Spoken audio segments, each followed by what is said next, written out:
Hello, everyone. Let me make sure that everything is fine. And a second.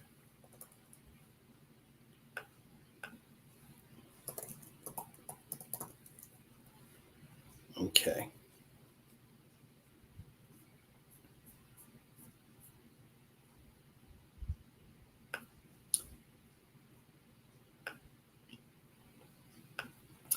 Okay, so I needed to come on for a few things. And I'm going to actually read a statement, and then I'm going to actually speak on the statement, and then I want to speak on a subject. Then I would like to, after that, bring up another subject. So if you all don't mind bearing with me, first of all, let me say welcome back to the channel once again. Um, and we're glad that you can actually make it. I ran into a few issues while getting ready to come on, and just one thing led to another to another. We should have been on 30 minutes ago, but technical difficulties and some issues. So anyway, let me just jump right in. um, Before addressing the matter at hand, um, it's important to first provide clarity and understanding regarding this platform and its purpose and its relationship to the Reform and Governance Committee. Um, this platform does not officially represent, operate as, or function as the Reform and Governance Committee. It does not do any of those things. The only official form of communication on behalf of the committee is the designated committee email address. And we do receive our communication from anyone via that network, that mode of communication.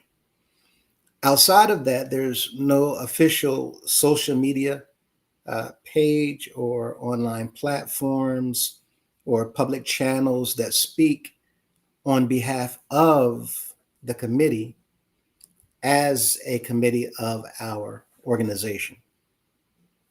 The committee itself was not formed to serve as a governing authority. It was not formed to serve as a public relations body. It was not formed to serve as any type of enforcement entity, nor was it formed to serve as an official spokes body for the organization in any capacity whatsoever. The sole purpose of the Reform and Governance Committee is for members to actually meet, discuss governance concerns within the organization, review matters brought to our attention, and seek a clearer understanding of issues affecting members and the broader community where those things may lie within the laws of the Constitution and the organization, United House of Prayer for All People. Any reference to the Reform and Governance Committee on this platform or any other platform has only been made to inform the viewers, the listeners, the members that there are actual individuals, more than just myself, within the organization who are listening, who are reviewing and looking at concerns and attempting to engage with these matters being raised. From time to time, during our internal review and research pertaining to things within the organization that we're a part of, the United House of Prayer for All People, we began to uncover information that raised significant concern.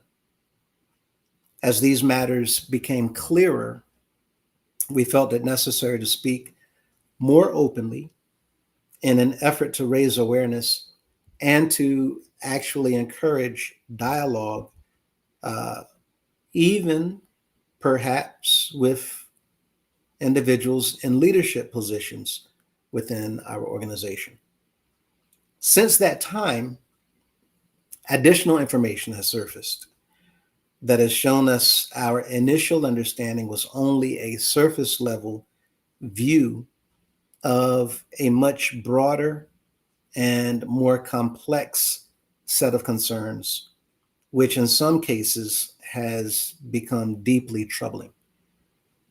Our intention in bringing these matters forward is simply to foster conversation, not only within our committee, but also with the public, members of our organization, and even those in leadership.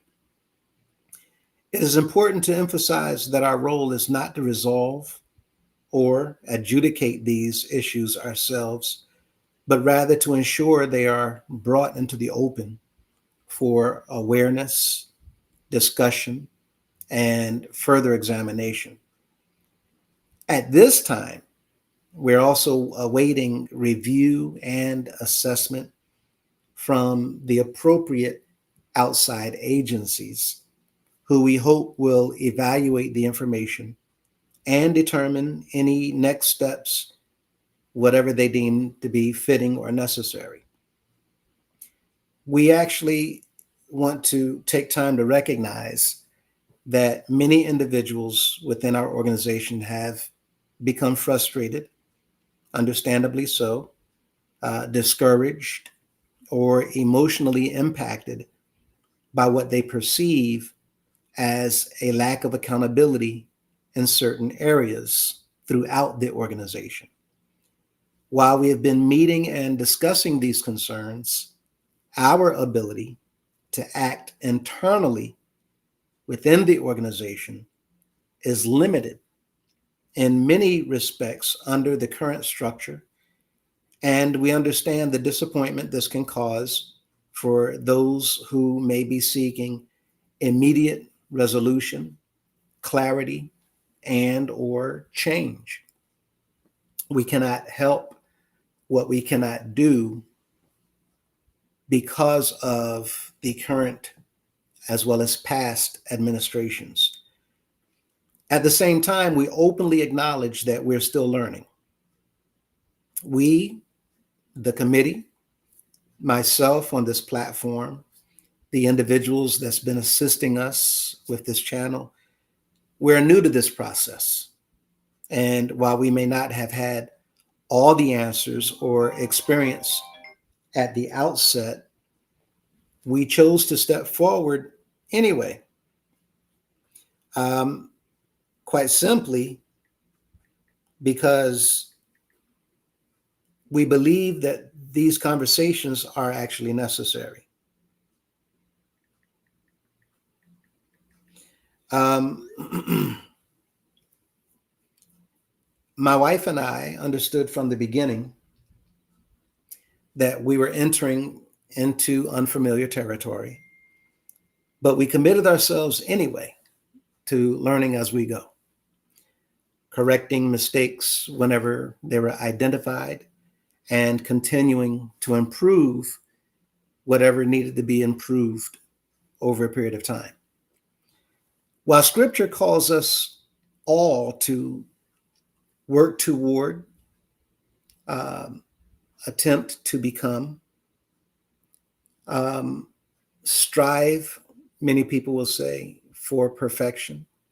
Scripture teaches us to be perfect for those who are believers in the Messiah or the teachings of the apostles.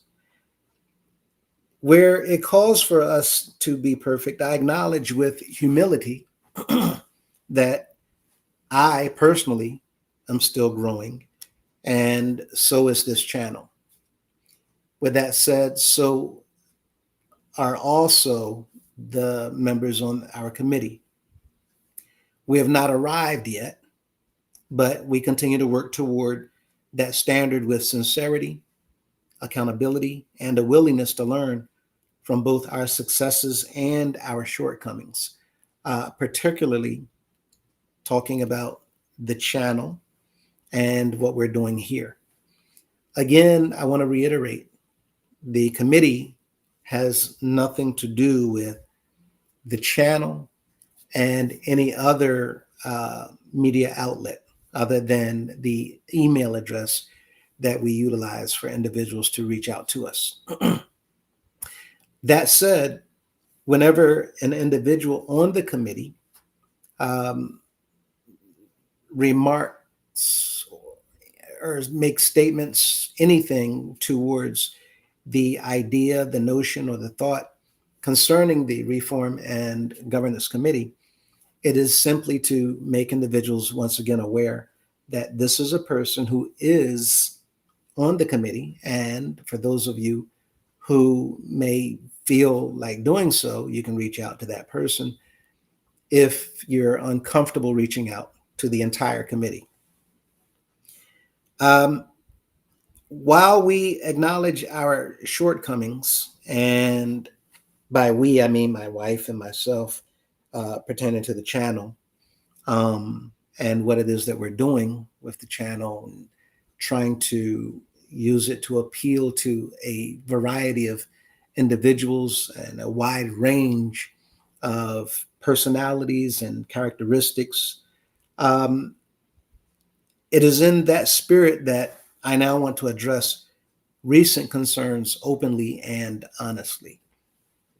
Over recent days, conversations and comments shared on the platform by individuals associated with our committee might have caused for some concern or emotional reactions, um, some hurt among members of the public and individuals directly involved, whereas some um, enjoyed and looking for more content. There are a few that have reached out and again shared a concern. As the individual that's speaking on behalf of the channel and administrator of the platform, I believe it is important to address these matters with clarity, responsibility, and compassion for anyone and everyone that's affected. First, we want to clearly state that any comments made by any individual whenever they come onto the platform as a speaker, as a participant, as a moderator, or simply as someone desiring to make comments, um, those individual comments are made by the individuals who wish to share their own personal expressions and are not official statements or authorized positions of either the committee or the platform itself. We have been adamant about ensuring that individuals can feel open to share their views, their things that they would like to testify of or comment about or even have conversation in. At the same time, we also recognize that behind emotionally charged words and difficult conversations are often deeply personal experiences, unresolved pain, at times disappointment, other times frustration, and emotional wounds that may still be carried quietly may be presented also by many individuals. We have been in different situations, I'm sure, where we've witnessed family members, friends, or even ourselves having an outburst that was not planned. And many times it was simply provoked by feelings that we did not know either existed or that have not been tapped into as of yet. There are people within organizations and communities across the country who continue to live with hurt from experiences they believe involved mistreatment, exclusion, retaliation, abuse of authority, or emotional harm.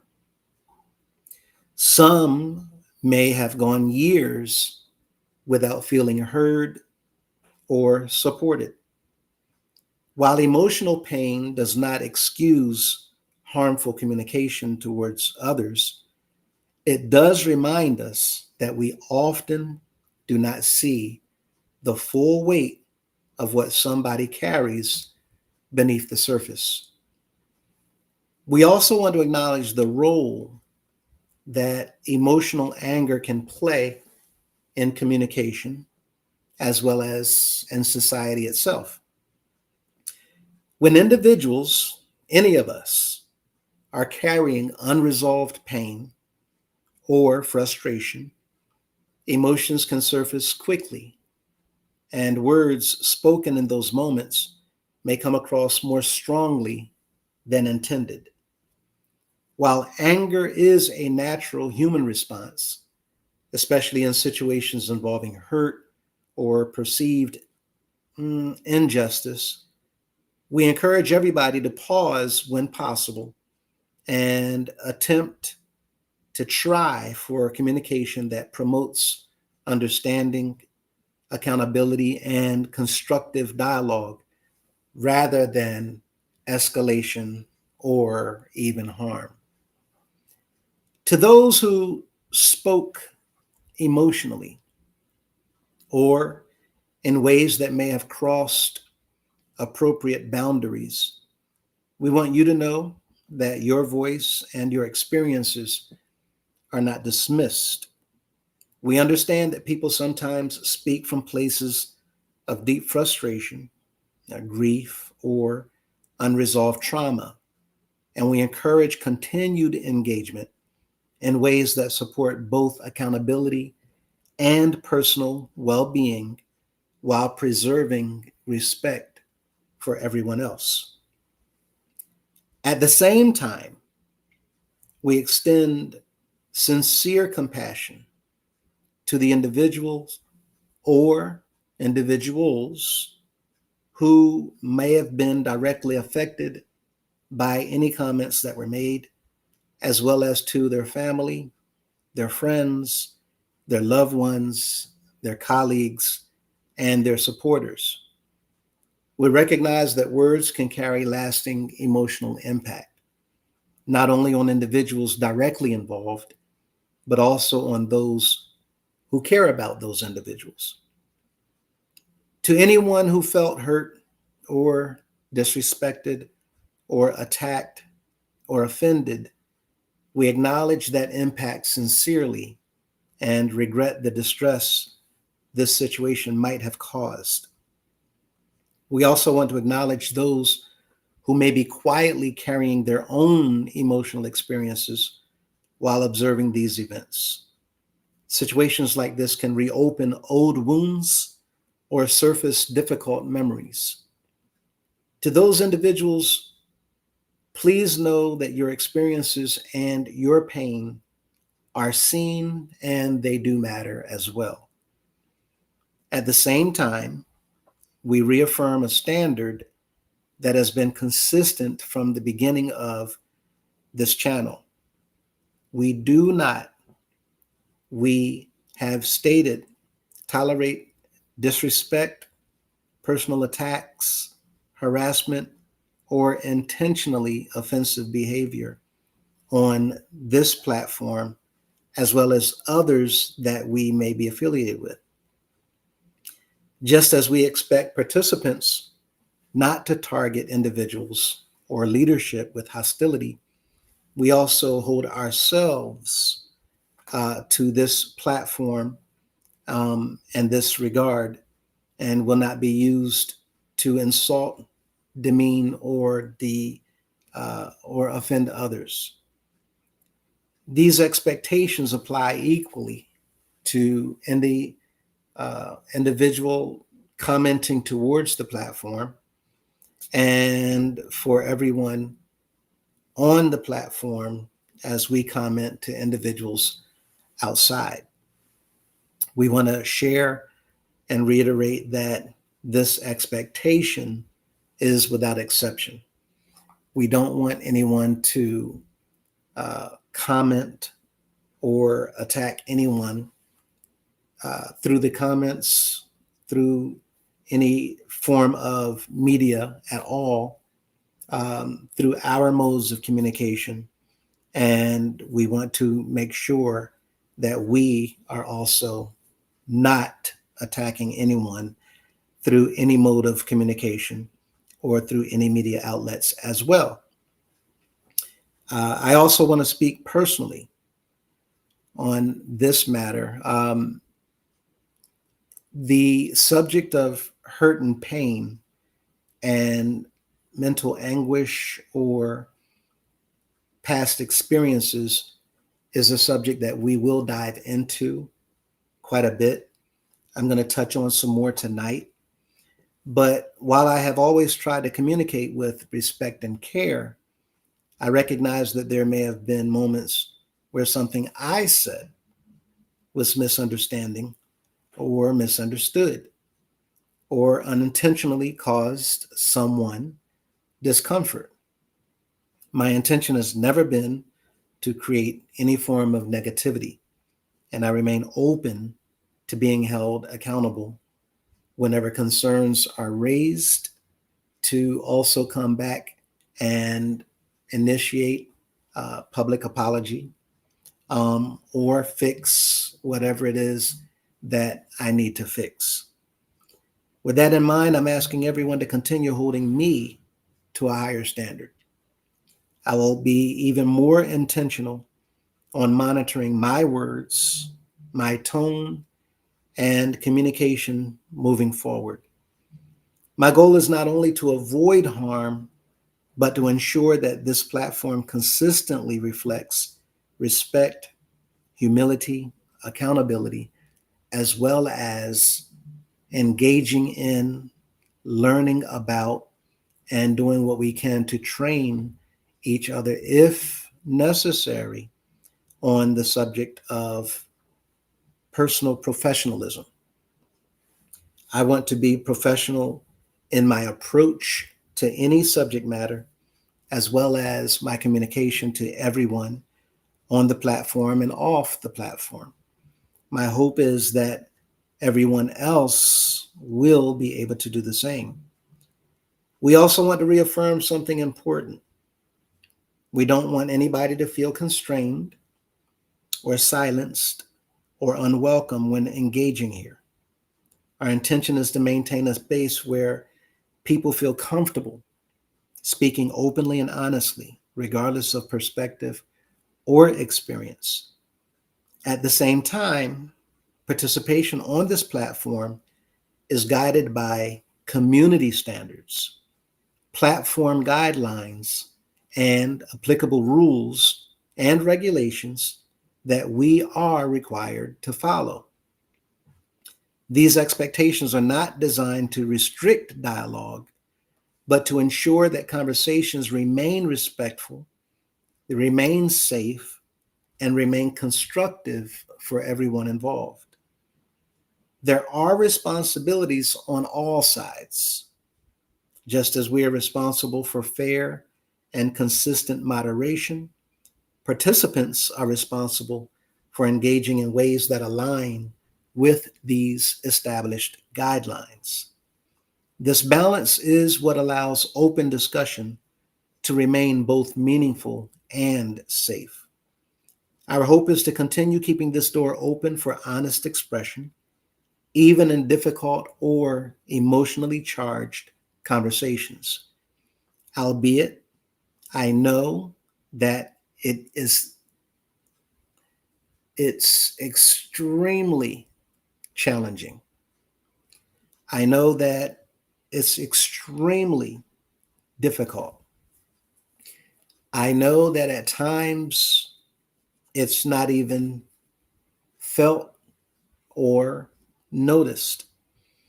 However, we want to encourage everyone that whenever conversation becomes emotionally charged, that we hold each other accountable and we hold each other to a higher standard and we draw each other back from that ledge, so to speak. When it comes to speaking freely, while also exercising restraint when emotions are heightened, we want to also keep in mind that dialogue remains productive and respectful.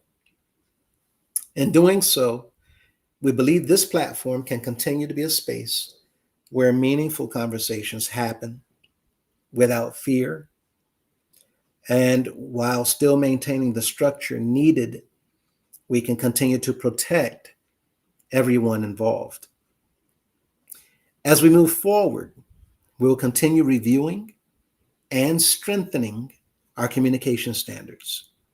We'll continue reviewing and strengthening our moderation practices, and we will continue reviewing and strengthening our governance policies to better protect participants and encourage healthier dialogue. Our goal is not to silence difficult conversations, but to ensure that they can happen safely, honestly, and constructively. We ask everybody involved and those observing to respond with patience, empathy, restraint, and grace. Healing, reform, and understanding are rarely achieved through hostility or division, but rather through listening, accountability, compassion, and a shared commitment to growth.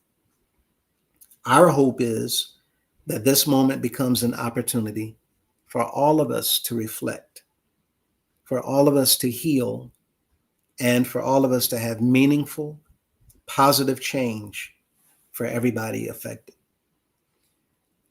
With these things in mind, I want to also open up continuously the opportunity for us to talk about these issues that we have never been able to talk about, these issues that we've never been afforded the opportunity to discuss openly.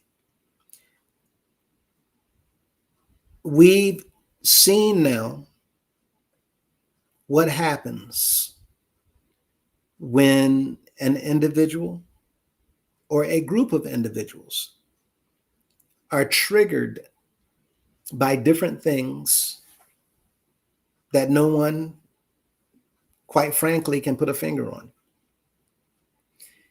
We've seen what happens when people remember an incident that might have been painful or traumatizing. We've seen what happens. We've witnessed how easy it is for individuals to detour from their current route and so easily detour into a whole nother direction, going off into some other journey where the destination is not on its set course. We've seen how people who have suppressed pain, anger, resentment, whatever the case may be, when that has been suppressed for so long, who knows when those feelings are going to be mustered up again. I was sharing with someone earlier, a few years ago, I had the opportunity to take a course. And in this course, I was going to take counseling classes to become certified. And the reason for that is because as a minister, as a pastor, I recognize the fact that we have people everywhere that do not have people to go to in the time that they need a listening ear or a shoulder to cry on. Being in situations where people came to me and I'm hearing various stories and various experiences and various types of situations that no one would have even guessed. It's highly unlikely that any of us can look at a person and simply discern that they have deep seated pain that is unresolved. For that reason, many times people have ended up in a situation unintentionally where they've lost their job, they've lost their spouse, they've lost a friend, they've lost material goods, they've lost income, not just a job. Some people are self employed, some people own businesses. Sometimes, without intentionally doing something or saying something or responding and reacting, people have lost things that they care much about or things that they need. But that moment was a moment that they had no control over because even they didn't see it coming. And yet, when individuals are in these moments, if they're not pulled back, if those moments are not recognized by others, if those moments are not recognized by the individual themselves, then that moment becomes a longer moment and it becomes an even longer moment, and other things are incurred. We've seen this happen time and time again for many of our individuals throughout our organization. And we've seen individuals that have been in situations not have anyone to go to. So while I went to take this course and hopefully become certified so that I would not put a certificate on the wall, not to brag to people that I'm certified as a counselor, not for any of those reasons at all. But I wanted to make sure that I knew how to help individuals who needed help. I wanted to make sure that I knew how to reach individuals who came to me for a specific kind of help.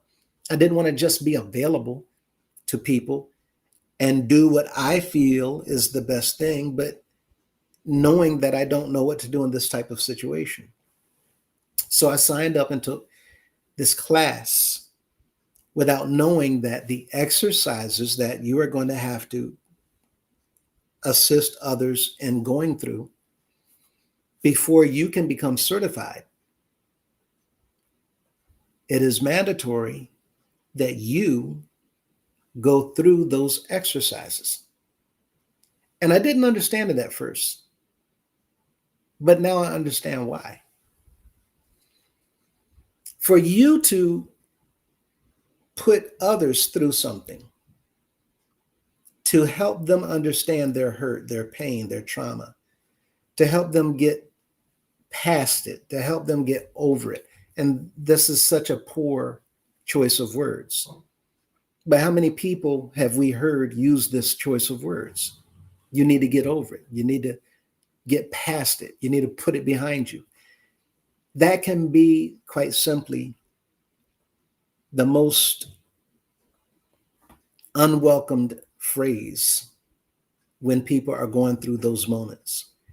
Because at that very moment, they now understand that you don't understand. How do we tell people to get over something that they've suppressed for all these years because they did not know how to get over something? So, taking this course, the day came where I would have to sit in on my first exercise out of a series of 8 exercises that deal with all types of situations.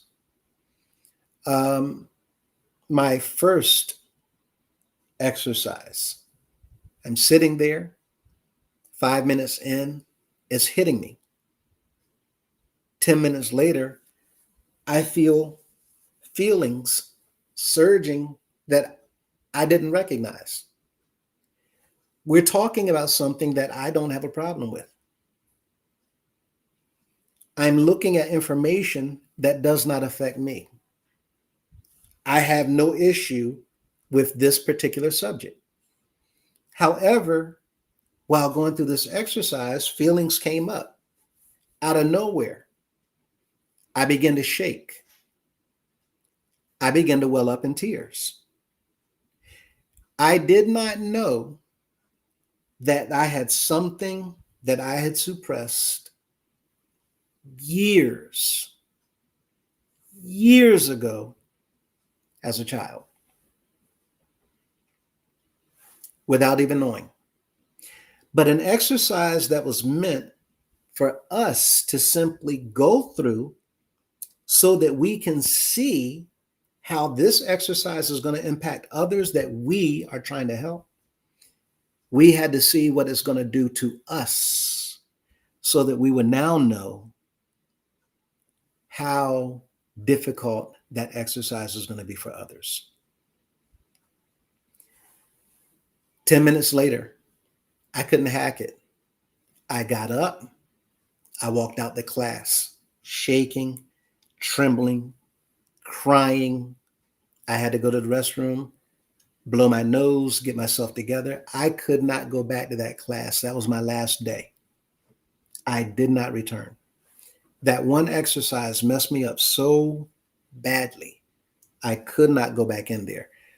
I look back and I regret not going back because at the end of the exercise, it would have helped me deal with unresolved pain from situations that happened in my childhood. And as a child, I was part of this organization. Now, if that was a controlled environment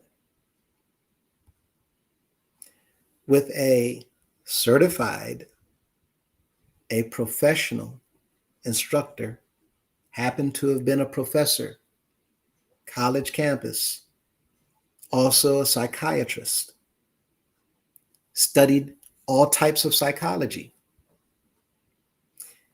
How did that impact me? And I'm not even coming to you for help. My point is this: many of us around this organization and outside this organization are dealing with issues that you don't even know are there. And out of nowhere, you're triggered. We've seen this. And in watching it unfold, I'm sharing with you all now, that many of us don't even know how to recognize it. We don't know how to recognize somebody who's hurt. Now, with that said, I'm going to jump the fence on this one.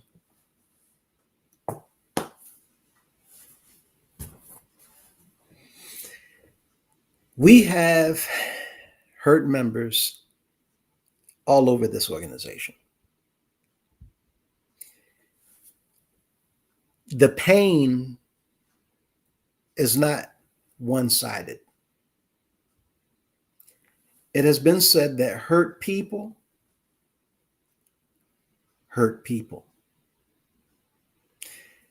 And I'm now taking a step back so that I can look more closely at this situation that we're in so that we can tackle it from a different perspective altogether.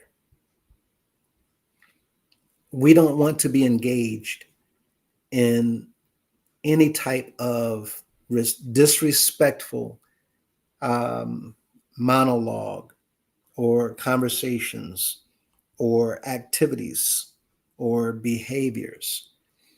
We want to learn from all of our mistakes as well as by observing others. We want to learn from our shortcomings so that we can better ourselves in those shortcomings and practice what we preach until they are no longer shortcomings. The hope is that we can all work together, that we can all communicate together, that we can all talk,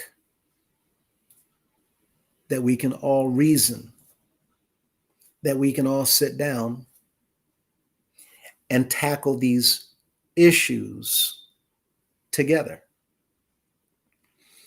There's been so many things that have transpired over so many years, and we're talking about over a century. And so many households and families and couples, children growing up in a single parent home or watching pain and agony and hurt in their parents or their parent as a result of different issues that have not been resolved or different types of assistance that was not given, or because they were put in a situation and they couldn't get out of that situation. We've seen all kinds of things in this organization, and I'm sure many of you outside of this organization have seen all kinds of things as well. But again, I want to put focus on the pain, because when it comes to the pain, we can't blame sides. We can only blame individuals that were caught up in events. And the question is, why did they do what they did? And my mind goes back to hurt people hurt people.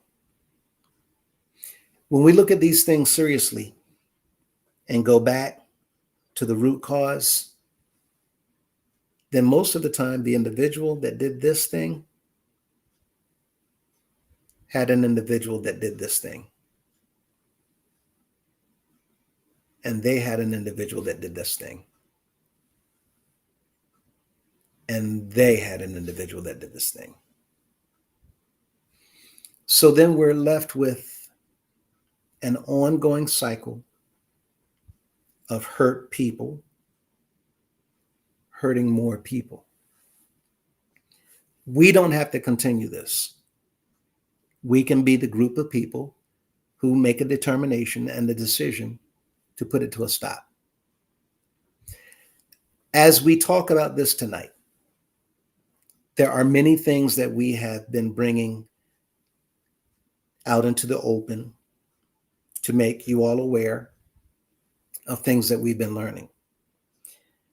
With that said, there's one more thing that I just learned today.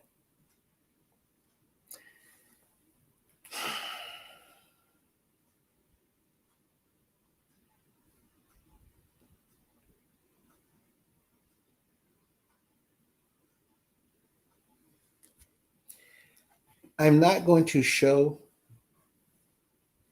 the text, but I will read some of it, and I will give you the details of it. Um, but I want us all to at least make an effort to try to understand what has happened. What's going on here in our organization is not new. It's happened in other organizations before us, and I'm sure it will happen to other organizations following us, to where somebody receives power, authority, influence, money, or they see an opportunity to get those things. Many times, individuals do certain things to get ahead that are honorable. And unfortunately, there's individuals that have done some dishonorable things in order to get those things. When we're coming across these individuals that might have done dishonorable things, our hope is not to hurt those people. That's not the objective. Even if you look at a judge in a courtroom and there's an individual standing before them for whatever reason, if the judge penalizes them, the hope is not to hurt them. The penalty is actually to help them. We see in the scripture that our Heavenly Father chastises those he loves. So the chastisement is not to hurt them, even though the chastisement might hurt. But the hurt is to somehow teach that individual to no longer do that thing, because that thing led to a consequence that brought hurt. And it's better that our Father chastises us, even if it's painful, rather than for us to go out and do things and bring other kinds of hurt upon ourselves, or for us to do things to bring other people hurt.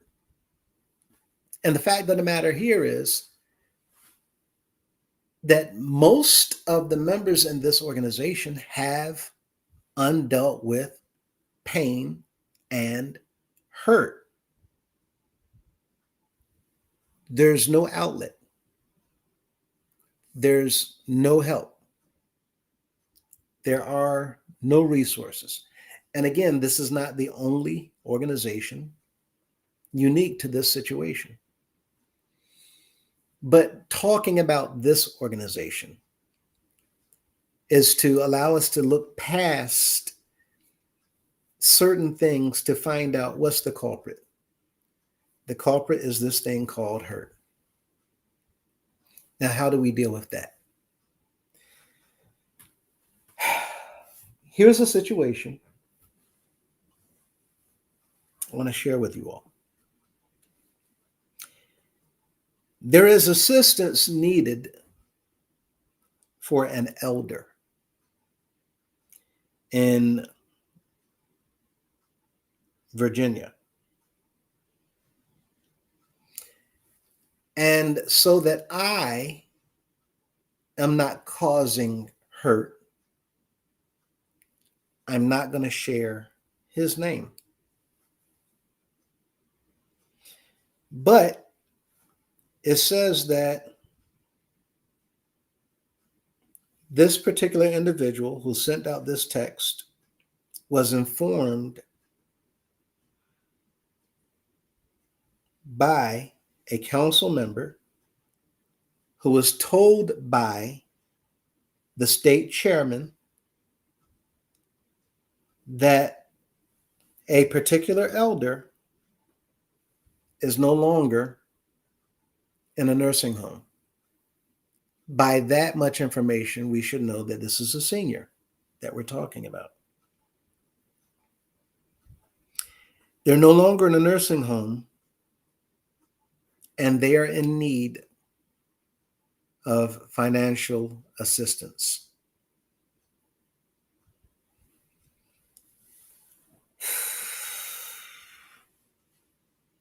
It states that permission has been granted. Permission has been granted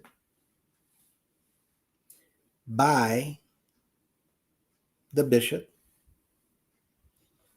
for the state elders to provide financial assistance for him.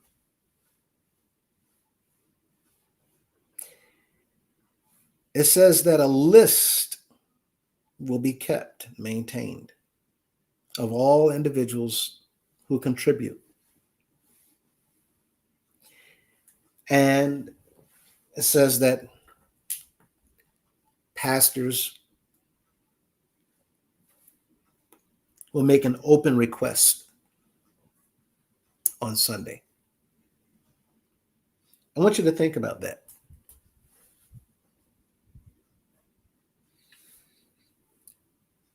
Permission was given for the elders in the state to give financial assistance.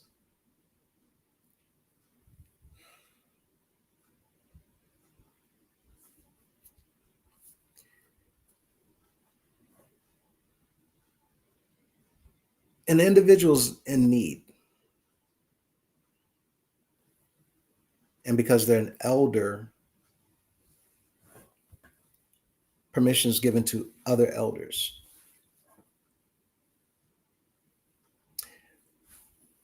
Why not anybody else? Why is permission even necessary? Or better yet, why would it be told to them to offer financial assistance? And better still, why should anybody need to give financial assistance? He's no longer in a nursing home, but we have property all over the country, condominiums, apartments, and we also have senior living.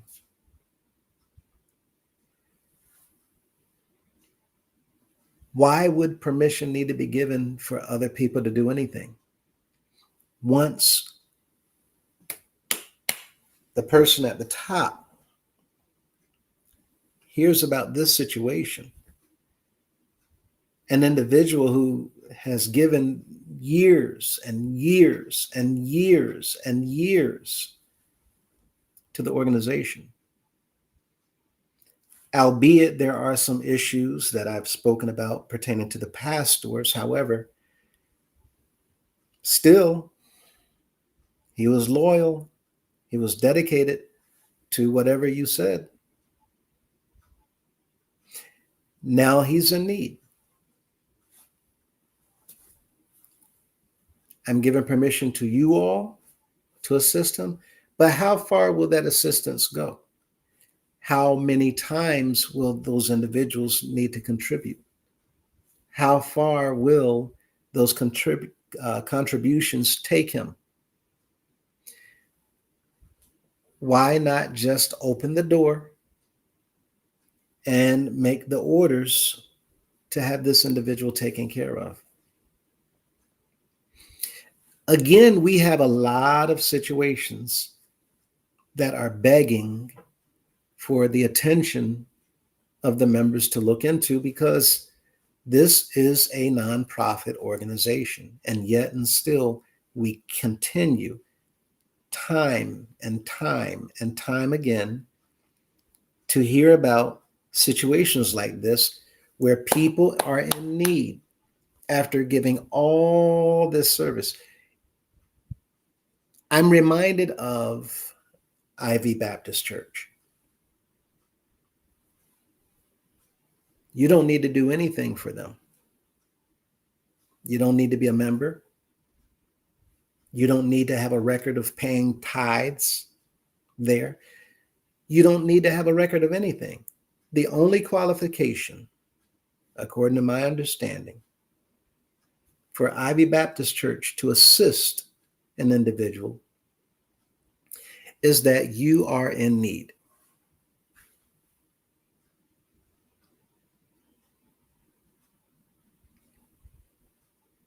That's the only qualification. And we know of many other organizations where, likened unto them, that is their one criteria. Are you in need? We even played a recording one time of a mosque. And a mosque, these are Muslim. Now, people say a lot of things because they don't understand a lot of things about Islam. But even though I too do not understand a lot about it, I've met some very, very down to earth, easy to approach, understanding, considerate, and compassionate people who practice Islam. And we played a recording that after one of our members turned a woman down who's looking for formula for her baby. Told her, I'm sorry, we don't do anything like that here. You're going to have to call somewhere else. Out of all the phone calls that that young lady made just to see who's going to help, the one place who helped was a Islamic mosque. They didn't hesitate. What is it that you need again? What was that again? I need formula for my baby. Oh, well, do you know where we are? Do you have our address? Okay, well, come on over. We'll take care of you. Just like that. My point is, we have people who are members and have contributed years and devoted themselves for years, and were loyal, completely loyal. And those, the best of the members, people who have for years been top 10 workers, meaning giving money and being the top individuals in the organization, year after year after year after year after year after year after year after year. And when they stop giving, they're forgotten. No phone calls. They get sick. Nothing. These are not things being said to hurt anyone. These are things being said to make people aware, not for the purpose of hurting people, but for the purpose of bringing information forward so that we can get to the bottom of this and turn things around. The easiest way to do that is for the members to go into a meeting and fix it by changing people sitting in seats. It is a resolution to a very serious problem that's been ongoing for decades. So, whereas we come forward to talk about the issues, others have mistakenly thought that we're coming forward to attack and to hurt. And I'm saying that there's hurt on both sides. And here we see a man who's given years of service as a pastor now can't reside in a nursing home, and he's in a situation where he needs help. And no help is coming from the organization of which he gave and dedicated himself to. And I talked about this from another pastor who had pastored for over 45 years, and his family suffered greatly. And this is consistent all over the organization. And why does this keep happening? Because the people have yet to come together, understanding the laws, listening to what it is that we need to learn so that we can go and take care of the business at hand, because it is a very serious problem. And as we've said, as I wrap this up, when it comes to a nonprofit organization, we are not supposed to be here for the purposes of working for one person. We're not here so that we can exalt one person. We're not here as a nonprofit so that we can enrich a handful of people. We're here for a purpose, and that purpose is not being met according to people all over the organization. So, with that said,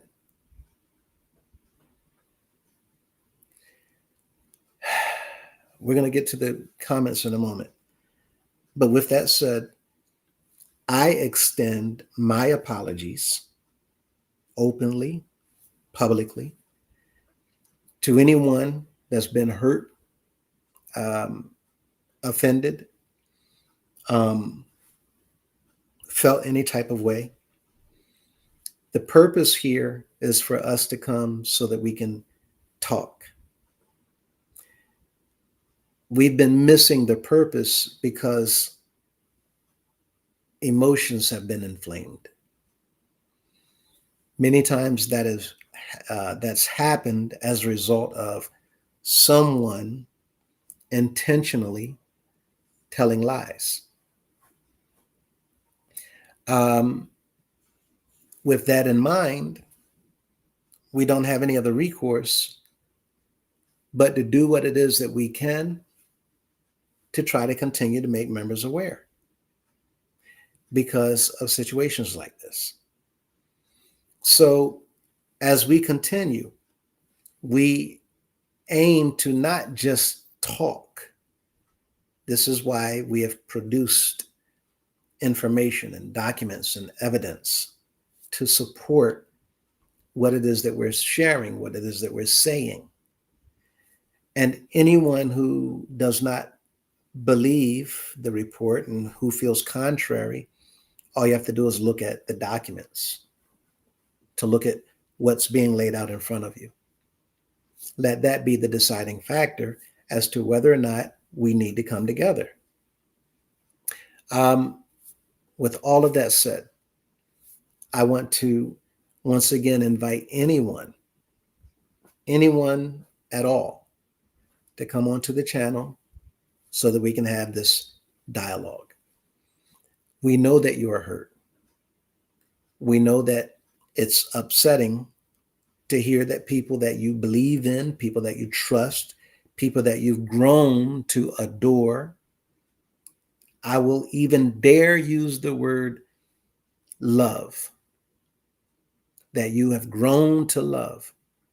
And I say dare because I also grew to love these individuals.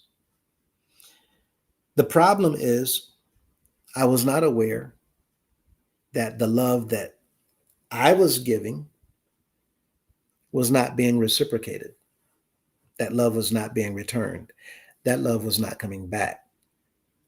So I understood years later in a course. And even at that time, because I did not complete the exercise, I had no idea that I had felt the things that I felt as a result of looking up to men as a type of father who had failed me over and over and over and over again. I did not recognize that that was the source of the pain. We all have been protecting individuals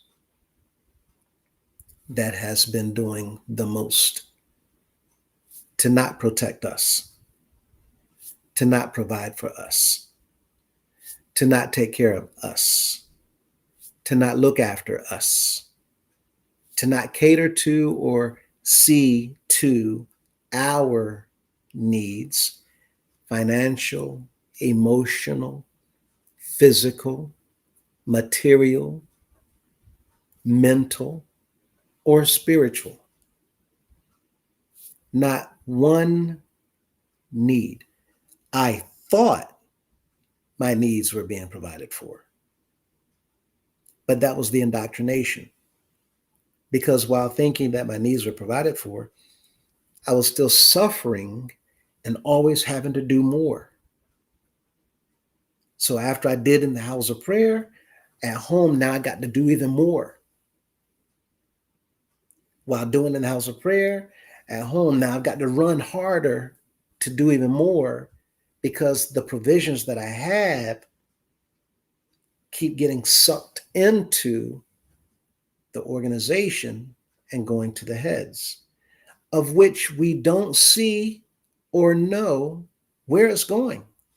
We just know year in and year out, money continues to be asked for. No change.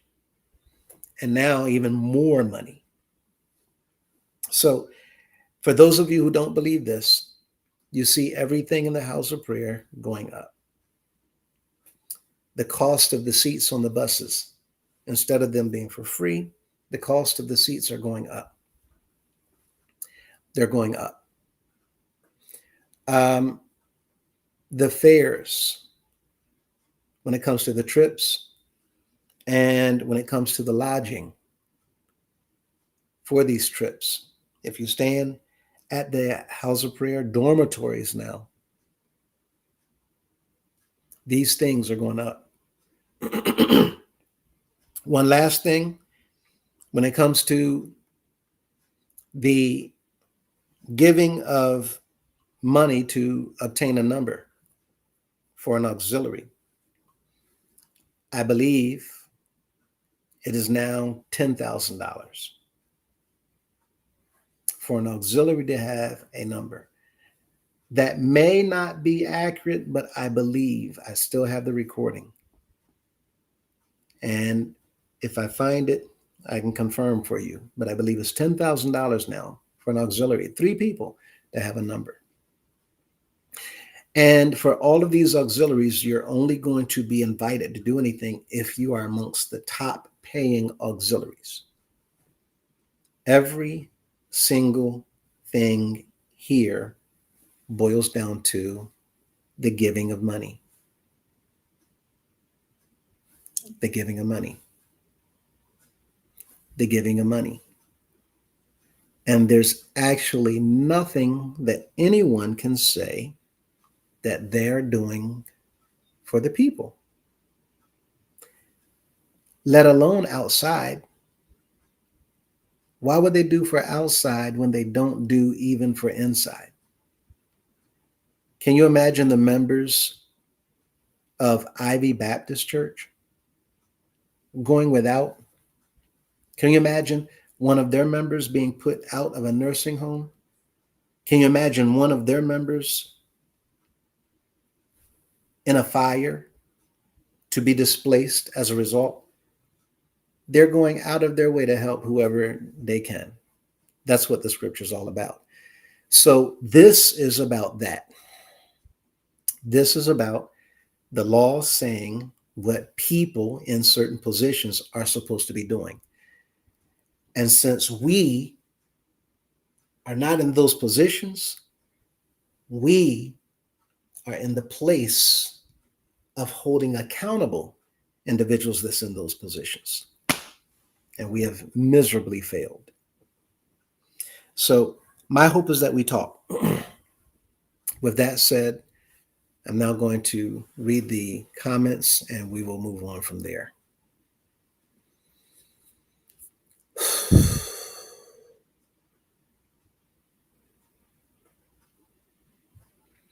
Um,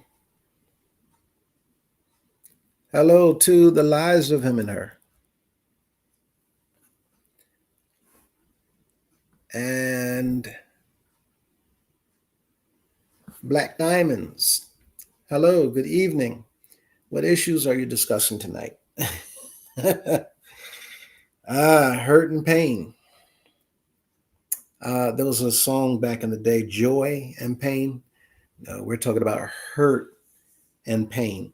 Um, we've seen what hurt and pain does. We've seen how it creeps up on us, and we've seen how it takes a hold of us and have us doing things that we ourselves aren't even aware of. And this is why I brought my story up about my experience with the counseling class. Become uncontrollable. I became uncontrollable and just sobbing, sobbing, sobbing. Didn't know, didn't know, but this is where we are. um, Odin boy, very well said. Thank you, thank you. Like I said, this is a subject that we need to be talking about. This is a subject that we never talk about, and this is a subject that we all um, desperately need to engage in because, for the most part, just about every single one of us, if not every one of us, are suffering from some form of mental abuse.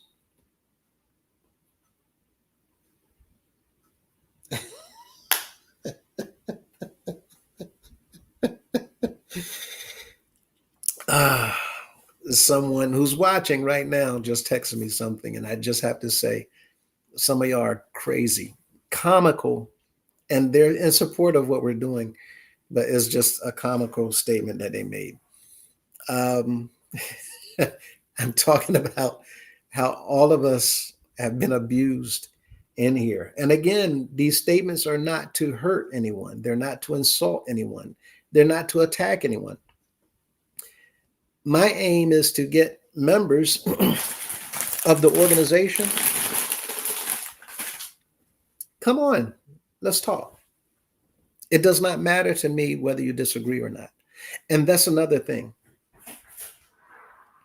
We have individuals that literally are no longer talking to each other.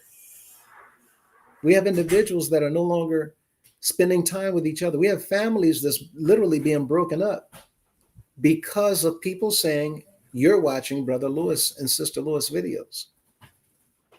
How is it that these videos are causing families to no longer talk to one another? This is an issue. Whenever we are that invested in something to such an extent that we're willing to turn our backs on one another,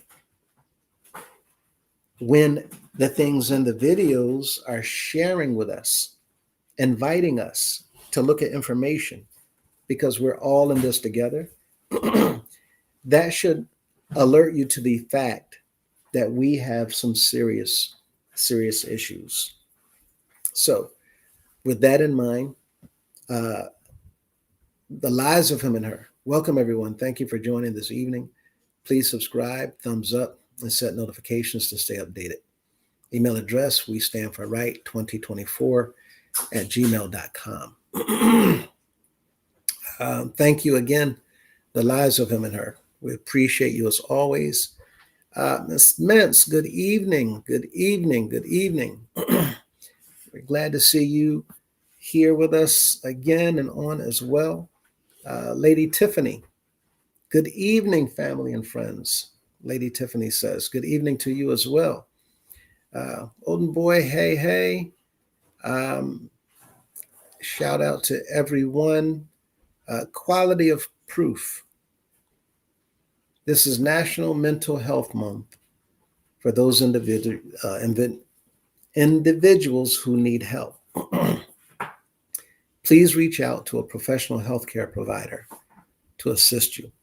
Quality of proof. We absolutely thank you for all of your support and for your comments and sharing with the members of the organization and on the channel information that you feel is vitally important and necessary for them and everyone for that matter to get the help that it is that they're looking for.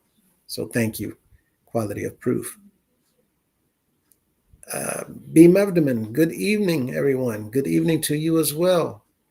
Good evening to you also. I'm not upset, I'm happy. Says, why couldn't Mr. Cunningham just put him in a nursing facility that we have? He refuses to help anyone. Again, this is all the more reason why the members of the organization need to stand up and fix this issue. Those who say you love the organization, it is not looking pretty. It is not looking pretty. And something needs to change um, rather quickly.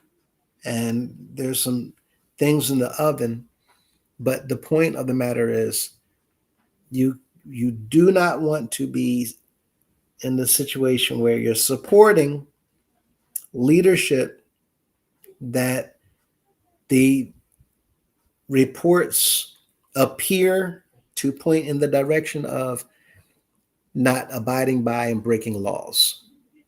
Okay, so refusing to help anyone. However, how much help is he taking for himself? Is he helping himself? Thank you very much. I'm not upset, I'm happy. Very good point.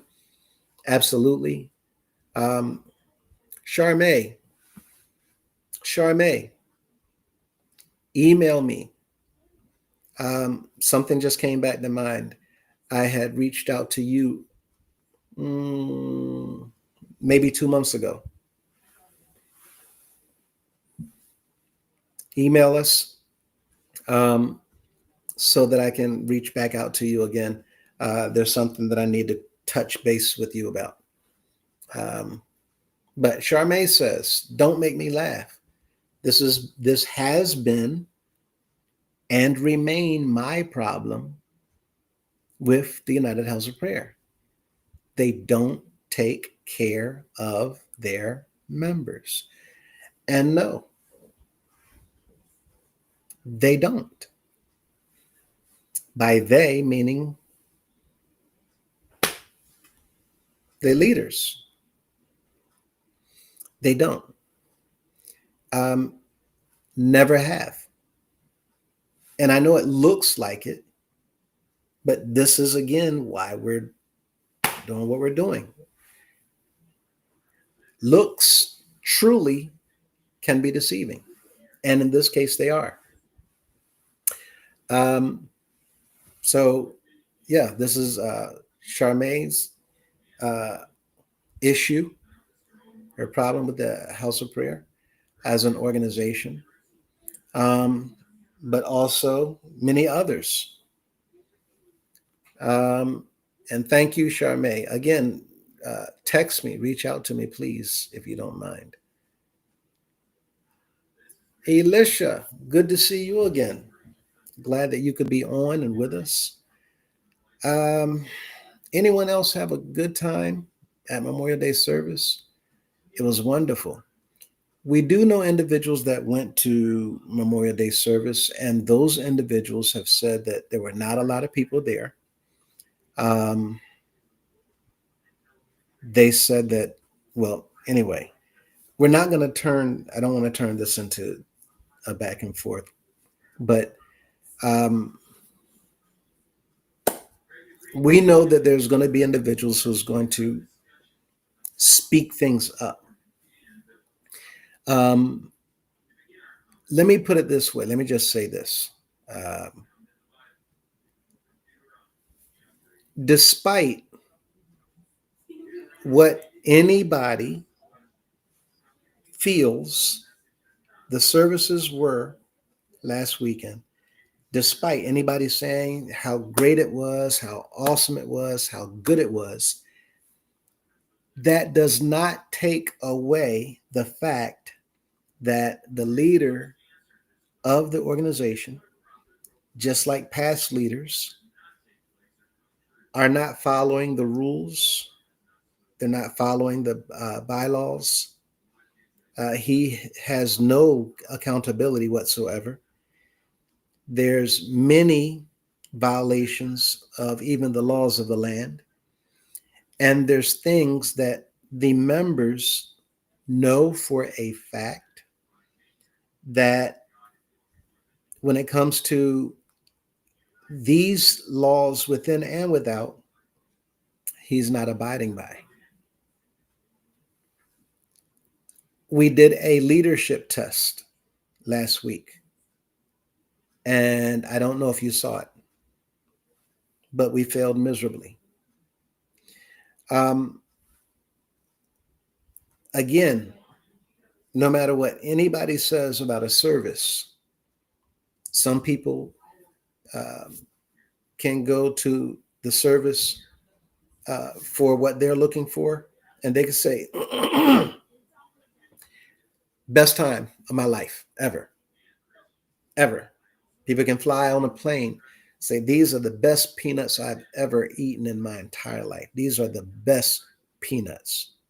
They're the best. Just love them, love them. And they can literally be the nastiest, driest, right? But that opinion doesn't take away from, nor does it add to whether or not the pilot is good at their job. The pilot and the staff, the crew on that plane, whether or not I feel that the peanuts taste good or not, has nothing to do with their service. If they're providing excellent service and following all the laws of their field, and if I say that they're horrible at their job, but they're following all the laws of their field, then my opinion doesn't matter. But if I say they're great at their job, but yet they're breaking all of the laws of their field, all of the laws of air traffic control or customer service, what I say doesn't matter. So, what I'm telling you, Alicia, is if you look at the information in front of you and stop listening to the music and just adoring who's sitting up in the front, then maybe you'll understand. I said before, we just had another pastor for many, many years who cannot stay in a nursing home now, and they need financial assistance. Nothing coming from the organization. Nothing. This is bad.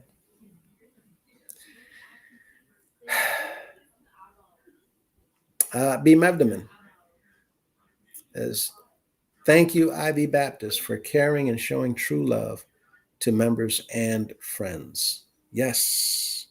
Yes. We thank them. We thank anyone else for that matter that goes out on a limb to do what it is that the word teaches while we um, continue being involved in this massively large uh, organization where we're doing absolutely nothing. nothing for anyone. It really makes us look bad. Um,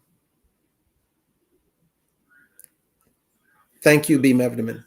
Charmaine says, I still love them. I just know that what was done to many was wrong. I don't worry about it because they will reap what they have sown. I'm just glad that God has delivered me. It hurts. And this is what I'm talking about, the pain that comes along with being a member of this organization, the suffering that comes along with being a member of this organization. You don't see it, you don't know it until later. Um, it would be wise of individuals to actually look and see what's in front of you. It would be wiser that while we're looking at what's in front, to take a peek at what's behind. Um, Charmaine actually also says it's called foolishness. I will leave the fools to their folly. It's all going to come to an end shortly. It is all going to come to an end shortly.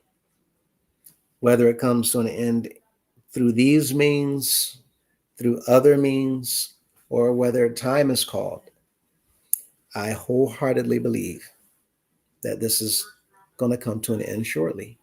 Um, and again, you all will learn as certain things unfold for us. We'll be bringing you information going forward. Um, Zalika, hello, Zalika. I had intended to and was about to call today, you and your brother. Um, I will text, excuse me, we had some unannounced things to deal with throughout the day today and yesterday evening. But I'm looking to text um, sometime tomorrow morning so that I can set up that time for you and your brother, and then we can talk from there. But Zalika says, thank you, Minister Lewis, for your words of encouragement. You helped me tonight by sharing your experience with the training class. Abundant peace and blessings be multiplied unto you. Thank you so much. And that training class, it affected me. I look back and I recall, because again, in order to help people who are hurting, we can't just pat them on the back. We can't just say, it's going to be all right. Mm-mm. There's something that they need to hear. And in our desire to help, many times we have made matters much worse in our attempt to help unknowingly. It was an attempt. People say, what are you talking about? You don't say, I'm trying to help. It's not an excuse. What do you mean you're trying to help? Look at them. Look at that. I was just trying to help. Every attempt at helping when we don't truly know how to help can also lead to more problems. And it can make a serious problem even more serious if we offer help in a way that is not helpful. sometimes our help makes matters worse. It is so needed to learn how to effectively help people, how to constructively help people, how to productively help people. Thank you very much for that comment, Zalika. I appreciate that. Black Diamond says this is a very deep discussion. We thought that we were doing the right thing at the time. I felt that it was me always feeling something was wrong. I've had these feelings ever since I was a young child.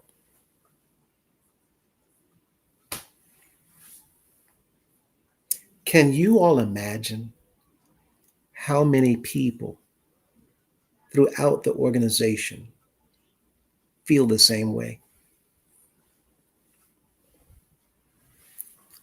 Thought we were doing the right thing at the time.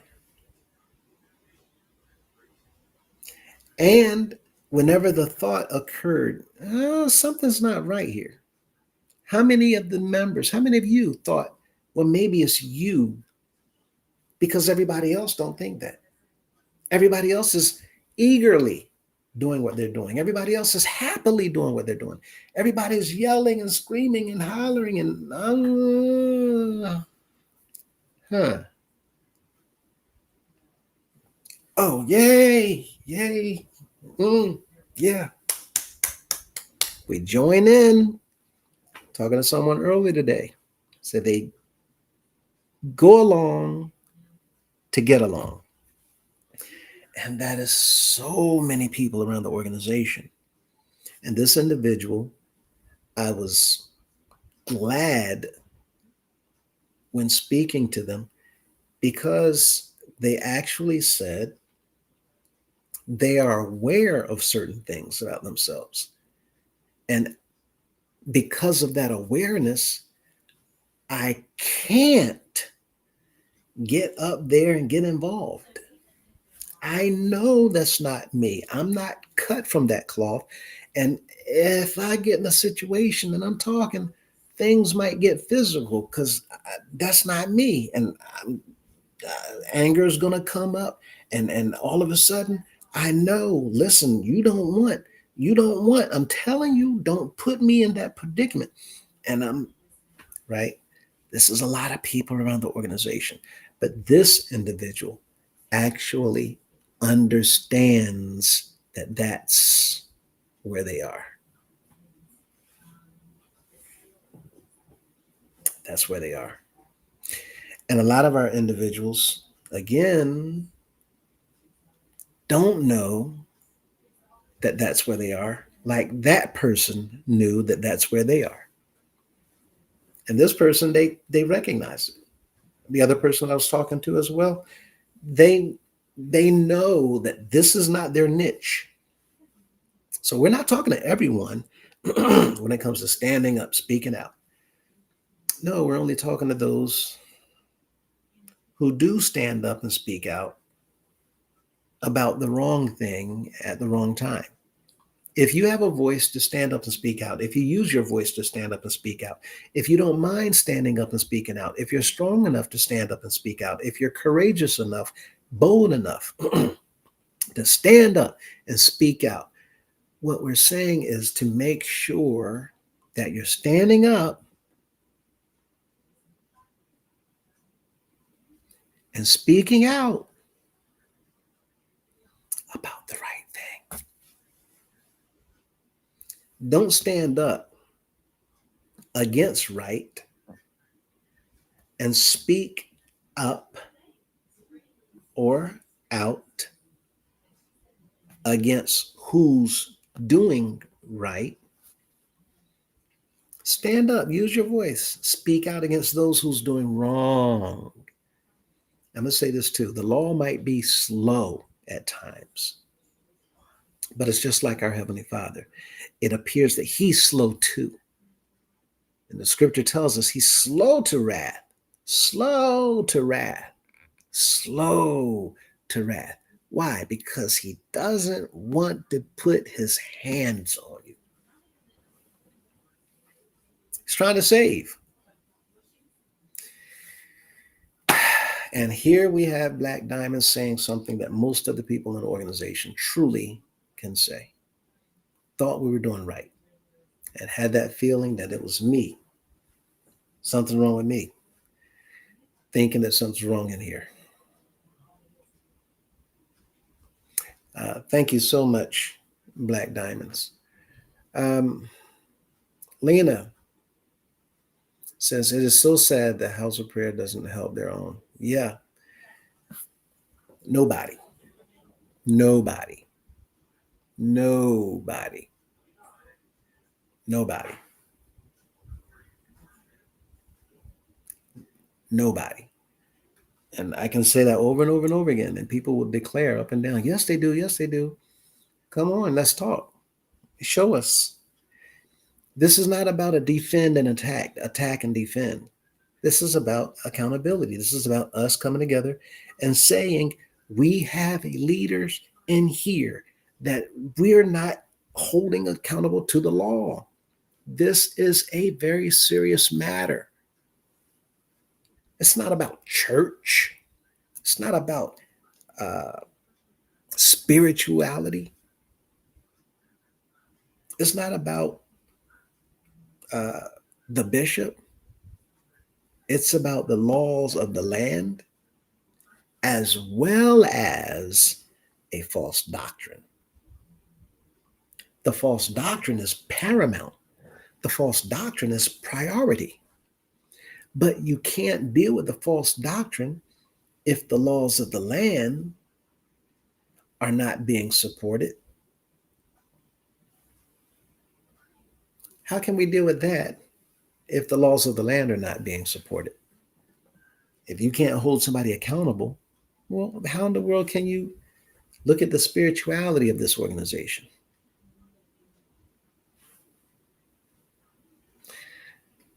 Thank you, Lena, for that comment. Olden Boy says we probably can't put them in one of our nursing homes because the organization doesn't actually own it. See, here we go again. Just more information to try to let the members know that there's something not quite right, that there's something that's not being done. There's something that we need to be looking at. And as a result of not looking at it, as a result of not doing anything about it, the organization is stuck dealing with zero accountability, dealing with lawlessness, right? Um, Miss Mintz says, what's the name of the nursing homes? SC Madison trustee may own it. We're looking at Paradise South.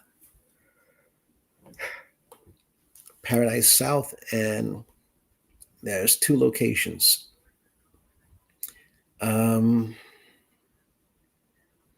it's an interesting name. I've never thought about that until now. Paradise South. I'm not going to go in on that. Oh boy. But there's two locations, one in Washington, D.C., and one in Charlotte. And interestingly enough, not trying to insult, attack, or offend, but um, it's interesting that Mr. Murray's name is also on the board of directors for these properties as well.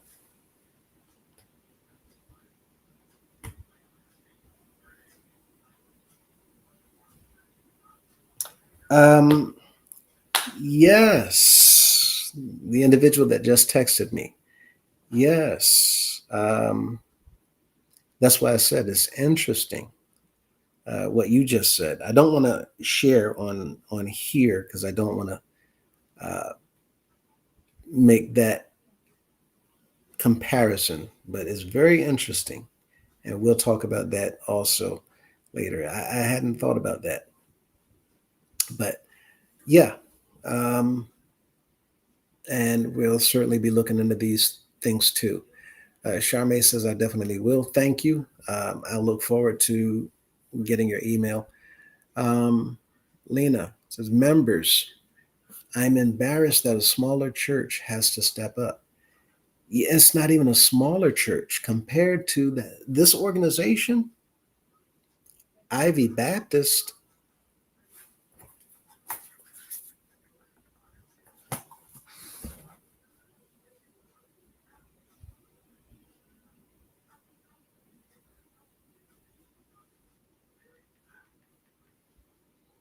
Hmm.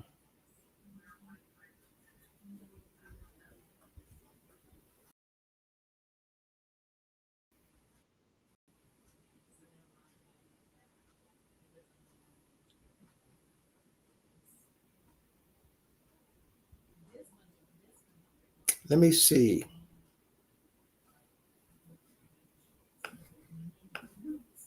Okay. Ivy.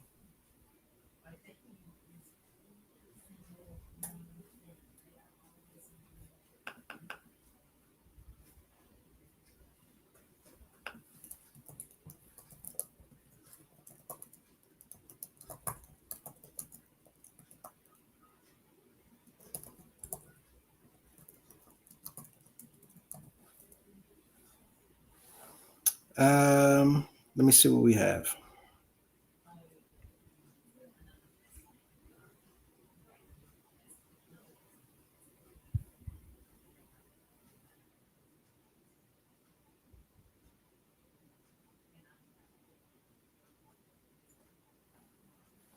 Okay. Okay.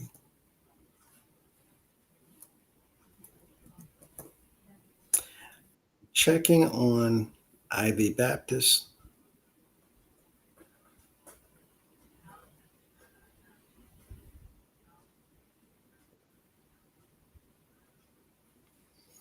Roughly, depending on the information that's here, it has roughly 500 to 1,500 members and 300 to 800 worshipers on a Sunday. Um, the Independent Church Directory classifies it as a medium sized church. The church operates two Sunday worship services and multiple weekly ministries. Um, they appear to maintain extensive ministry programming, community outreach, young adult ministries, senior ministries, marriage ministries, youth ministries, and arts ministries, which often require a substantial volunteer and membership base.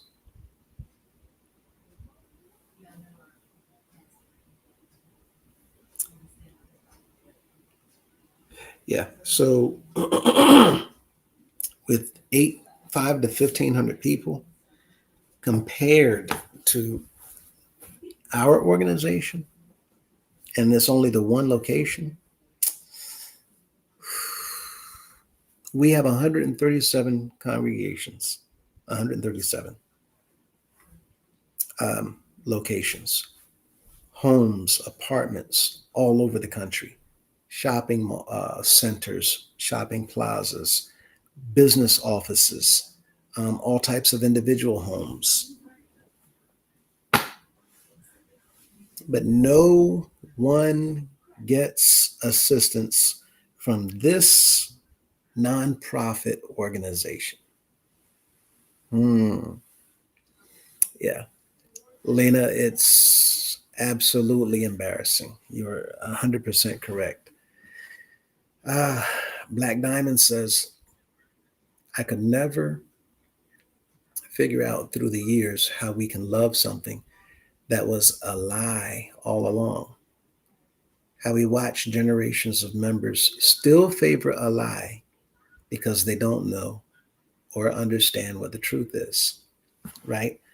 I mean, we're looking at all kinds of generations of people where, quite frankly, it's a never ending cycle. As long as we don't stand up to fix it, well, who's going to fix it? And this is why they intimidate the people. This is why they utilize fear tactics. Um, but again, without going there tonight, I stand on what we talked about a couple of weeks ago, what is legal, what is not, what the law says you must do, what the law says you must not do. And we see a whole lot that happened over last week, and you all are going to hear about these things going forward. So, again, it's just a wait, but I don't want you all to be bothered by that because it's 108 years of this organization being here versus a group of people reaching out to an agency 4 5 months ago, right? So, no big deal. Just sit tight. And I know you don't want to hear that, but listen, just sit tight. Um, and thank you, Black Diamonds, for making that point again. Olden boy, Brother Lewis, you're the best. Thank you. Um, Absolutely,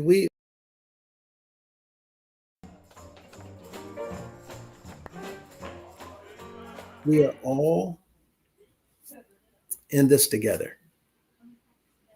All of us, we're all in this together. Whether inside this organization, outside this organization, within the religious side of this organization and supporting the leaders, or on the business side of this organization and supporting the corporation, all of us as members and non-members are in this together. Whether there's sheep in this fold or other folds outside, whether I'm in this fold but I'm not a sheep yet, same thing outside. We're all in this together. Every one of us have a soul. Every one of us are going to stand in judgment. The question is, what will be said? What will be done? Where will we go? Our commitment cannot be to a man down here who is saying that they replace the Messiah, that they are the mediator between our Heavenly Father and His Son and men. So we hope to continue going forward. Hopefully, we can wrap this up sometime pretty soon. Um, Zalika says, church hurt is real. And though you all do not know it, Zalika and her brother have gone through church hurt like nobody's business. The same way many of the members of this organization has, if not worse. It is so bad, so bad. And again, our hope is to simply be there for one another while we engage in what's necessary to fix this. Um, and if we can't, again, outside is coming in because it appears as if nothing is going to be done. The governance in this organization is lacking. It has completely failed. There is zero accountability and there's lawlessness. And you cannot be a nonprofit with that combination. No oversight whatsoever, no board. The governing body is being controlled and intimidated and practicing fear tactics by the leadership.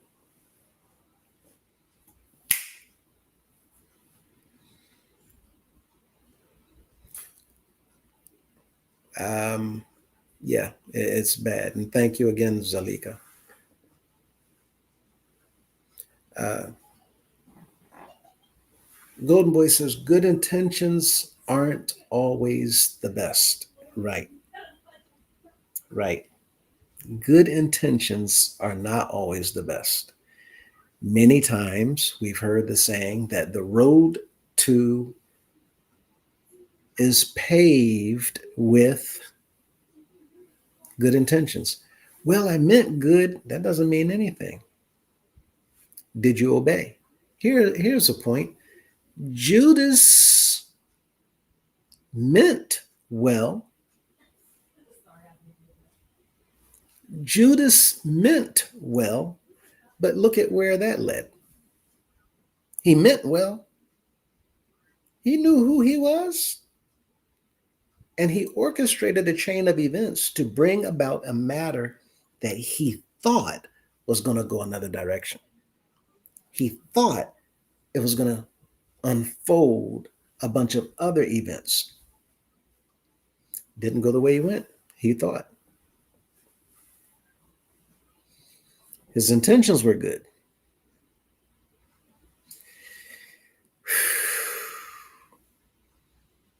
Aren't always the best. Golden Boy also says definitely needs to build, hence the word constructive, right? Constructive. Um, we have not seen a whole lot of building at all, but the words can continue to be rung, right? Thank you for your love, or thank you for your sacrifices and helping us work on and build his kingdom. It's ah, people, we have to open our eyes. Um, Olden Boy is in agreement with what we were saying earlier in regards to what's going on in here, the questions about the money. It's real. The information being provided, it's right there in front of us. The bottom line is when it comes to a boss on your job, when it comes to the big man on your job or the big woman on your job, when it comes to the boss, the head boss, if they are not getting the job done, the question is how long before that company waves goodbye? Or does this company continue to allow a bad boss, a horrible boss, a boss that's lacking, or a boss that's not getting the job done? We don't want to use too many negative terms. I don't want it to sound as if we're throwing any insults. But if Campbell Soup, if their CEO is just not working, and the company's sales are dropping and dropping and dropping and dropping, and the employees are walking away, quitting, how long are they going to hold on to that CEO?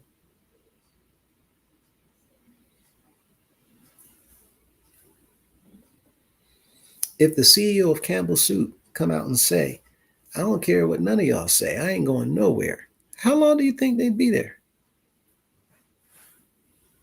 Hmm, right?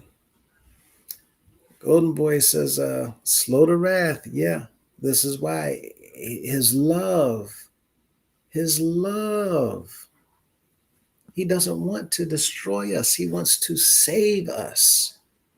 He wants to save us, all of us. We put ourselves there. He doesn't send us. We put ourselves there by the choices and the decisions that we make.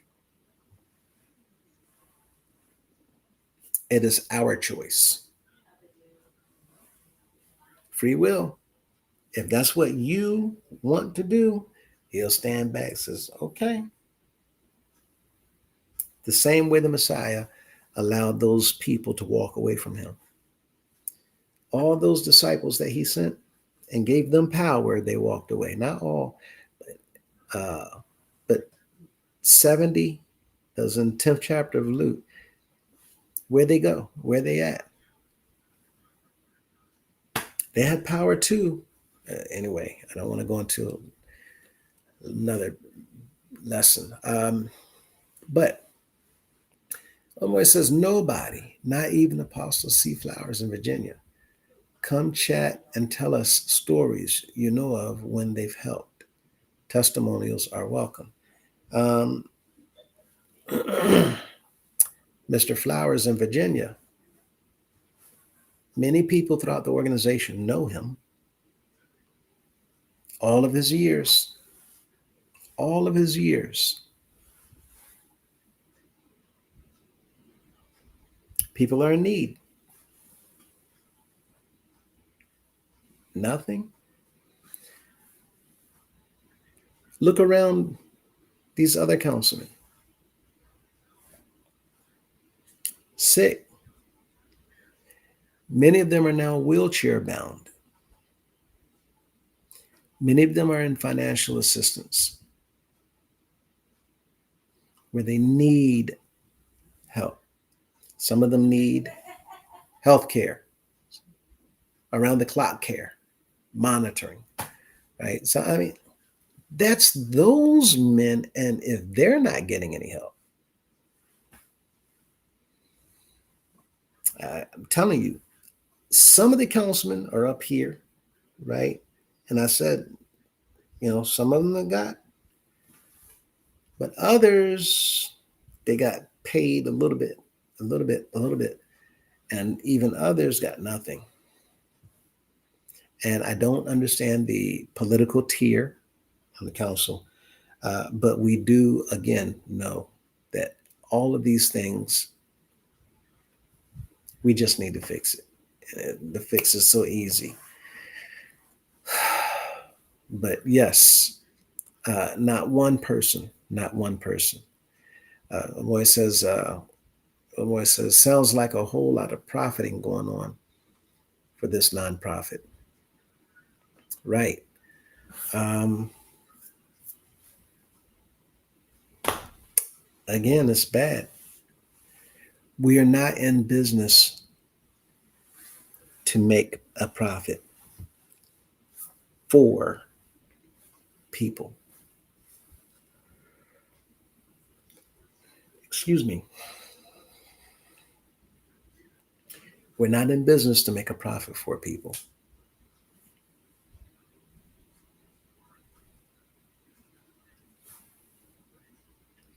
But this is what it looks like we've been doing for all this time. And for the members who don't want to talk about it, it's time to wake up. Now, I'm going to tell you, if you don't talk about it now, you're going to be wondering what happened later. Okay. Janine says they make the house of prayer look like a joke. Yeah, they do make it look like a joke. It's unfortunate, but they do. They make it look like a joke. Um, Ivy Baptist Church, as small as they are, look at all the help that they're offering to people. And we've seen places smaller than them, right? And they're doing a magnificent job with what they have. Kudos to them and anybody else like them. Um, Black Diamond says, I think when it comes to Ivy Baptist support, it goes out to the members of Newport News and Hampton Uhop members. Yes, we have, I think the numbers are in the 40s, 40 some families that were displaced by the fires in Hampton, Virginia. Ivy, that they never asked, well, how many of y'all are believers? They never asked how many of y'all are members. They never asked, well, how many of y'all are contributors? How many of y'all are willing to X, Y, Z? Then what happened? A fire. Oh, you know what? I call my pastor right now. Hey, pastor, Did you? Yeah, I already heard. I already heard. I got three other calls about it, and we're on it now.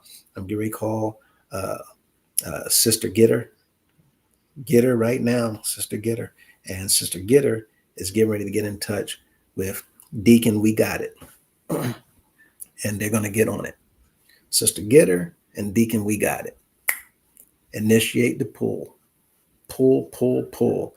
Pull all the activity groups together, and we get ready to go help these people who need help. That's how it's supposed to happen.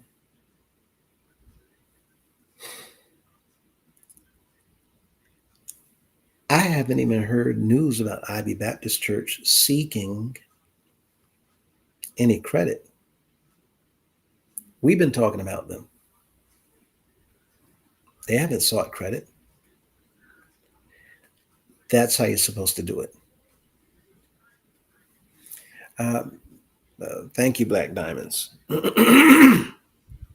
Mintz, does anyone know who lives at 5449 Christenberry Road, Charlotte, North Carolina, 28269? The C.M. Bailey Trust is the owner, and its worth and was assessed in the amount of 4 million. Looks like a small home. Wow. Ah,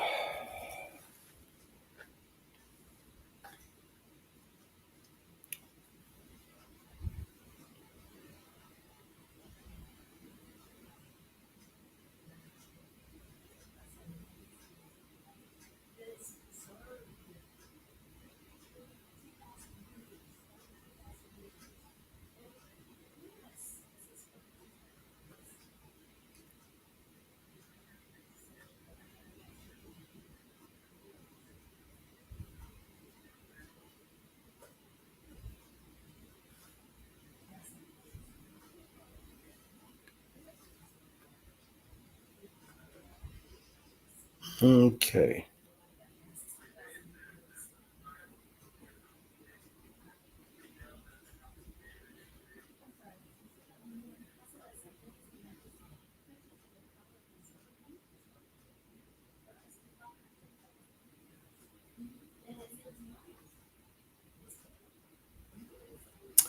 All right.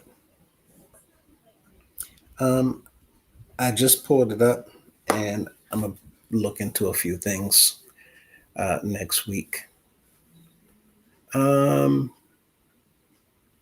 and thank you, 5449 Christenberry.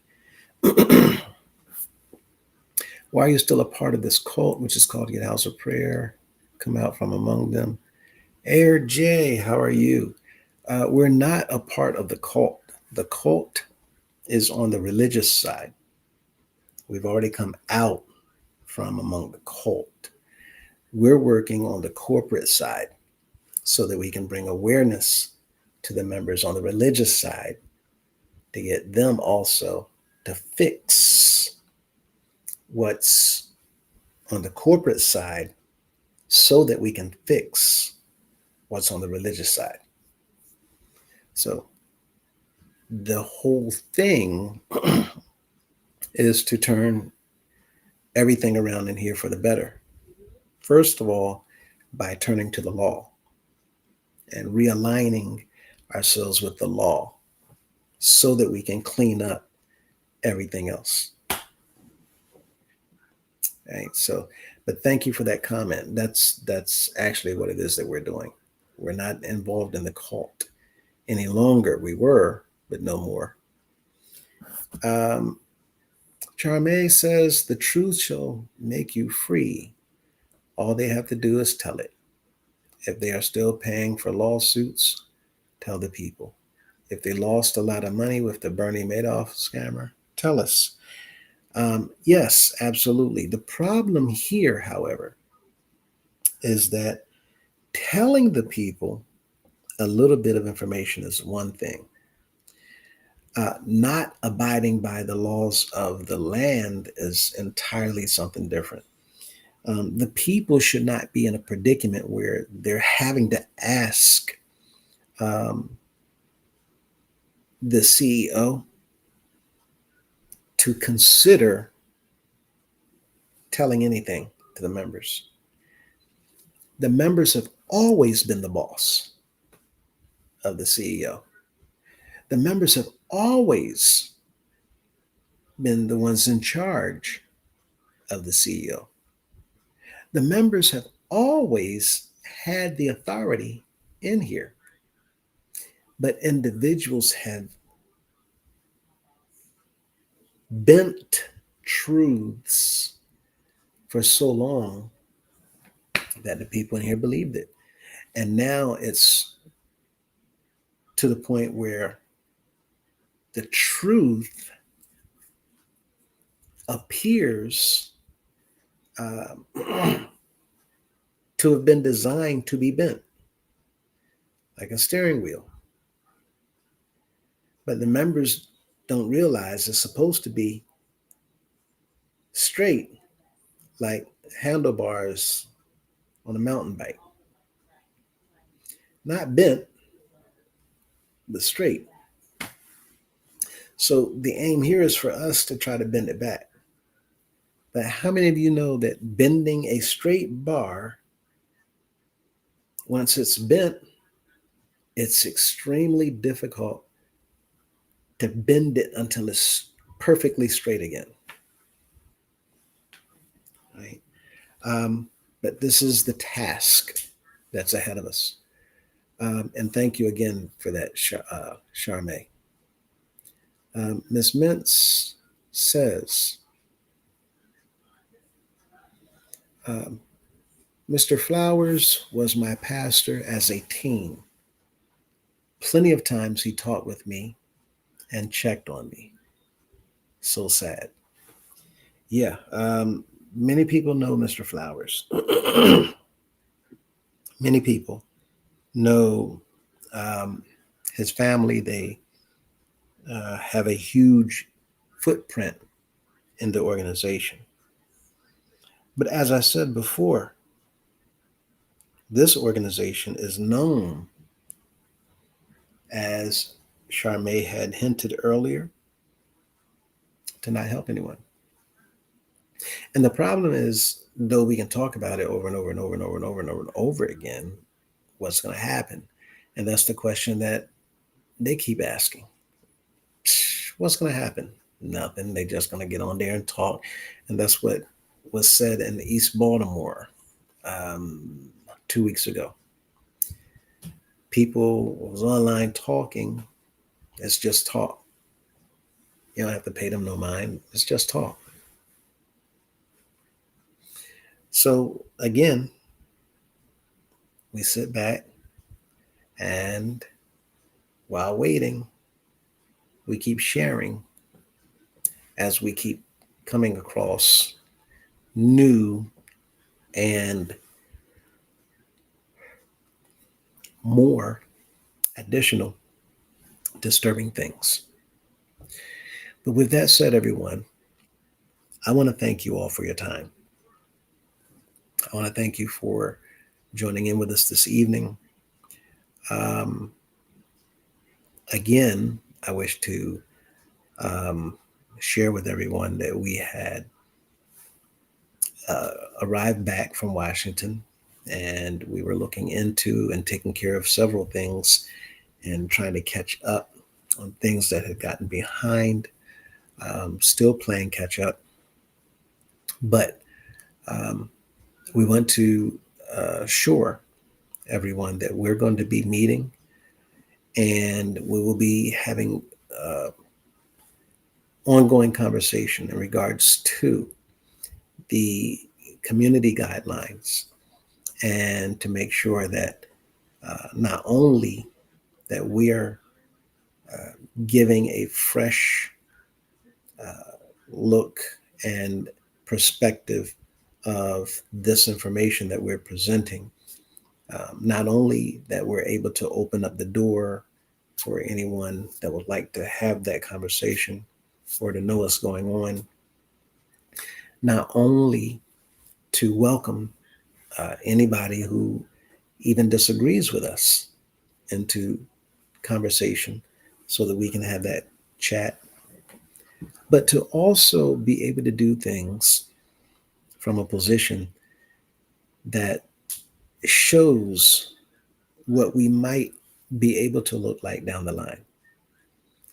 When we arrive at a place where all of us can come together, and even though we may have difference of opinions, still be able to get along, still be able to cooperate, still be able to participate with one another, still be able to sit down and have that dialogue, as long as the communication lines are open, then we can get anything done. But once the communication breaks down, it's going to be extremely difficult to have one thing done. We also want to acknowledge the fact that um, this unsuspecting issue that came up yesterday, um, with myself having to deal with um, something from yesterday into today. Um, well, I'll just share. Um, been kind of nursing um,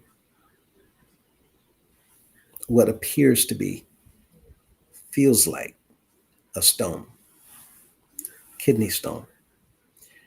Um, I'm grateful because I know that everything is for a reason. And while nursing it and doing what's necessary, on top of everything else, it kind of put me in a position to where I could sit still and to look after some things for also my son that I might have missed, as well as take care of some things for my daughter who's preparing for college. Um, so, uh, when it comes to tomorrow, right now, we know that um, Mr. Greg Patton, um, very well known around our organization, uh, beloved throughout the organization, quite popular among the band members, um, one of the original Tigers. There seems to be um, questions regarding what will take place tomorrow, but we hope that the family, the friends, the loved ones are able to come together and simply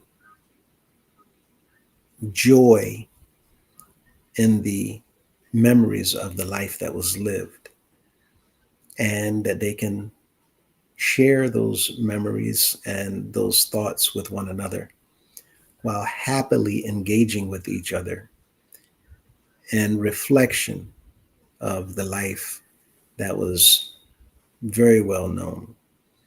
He lived a full life and he enjoyed what he did immensely. We're going to miss him, and our prayers and our thoughts, our condolences to the family as well as uh, to all other loved ones. It's going to be held tomorrow in Charlotte, and we don't know how long it's going to be. So, as it stands right now, um, due to that, as well as the other issue I was speaking of, um, we will say that we'll be back on Sunday um, for the fellowship. Um, and if there's anything from anyone that you would like to bring to our attention and share with us, uh, feel more than free to do so by our email. Charmaine, I look forward to catching up with you. And with that in mind, we have a few more comments that just came in. Charmaine says, Golden Boy, those members who won't talk are fearful. Everybody wants that big funeral. They don't want to be known as going against the house of prayer. I'm not against the house of prayer, but I don't like how they treat. Um, that is that's an awesome point. Wow. I never thought about that. People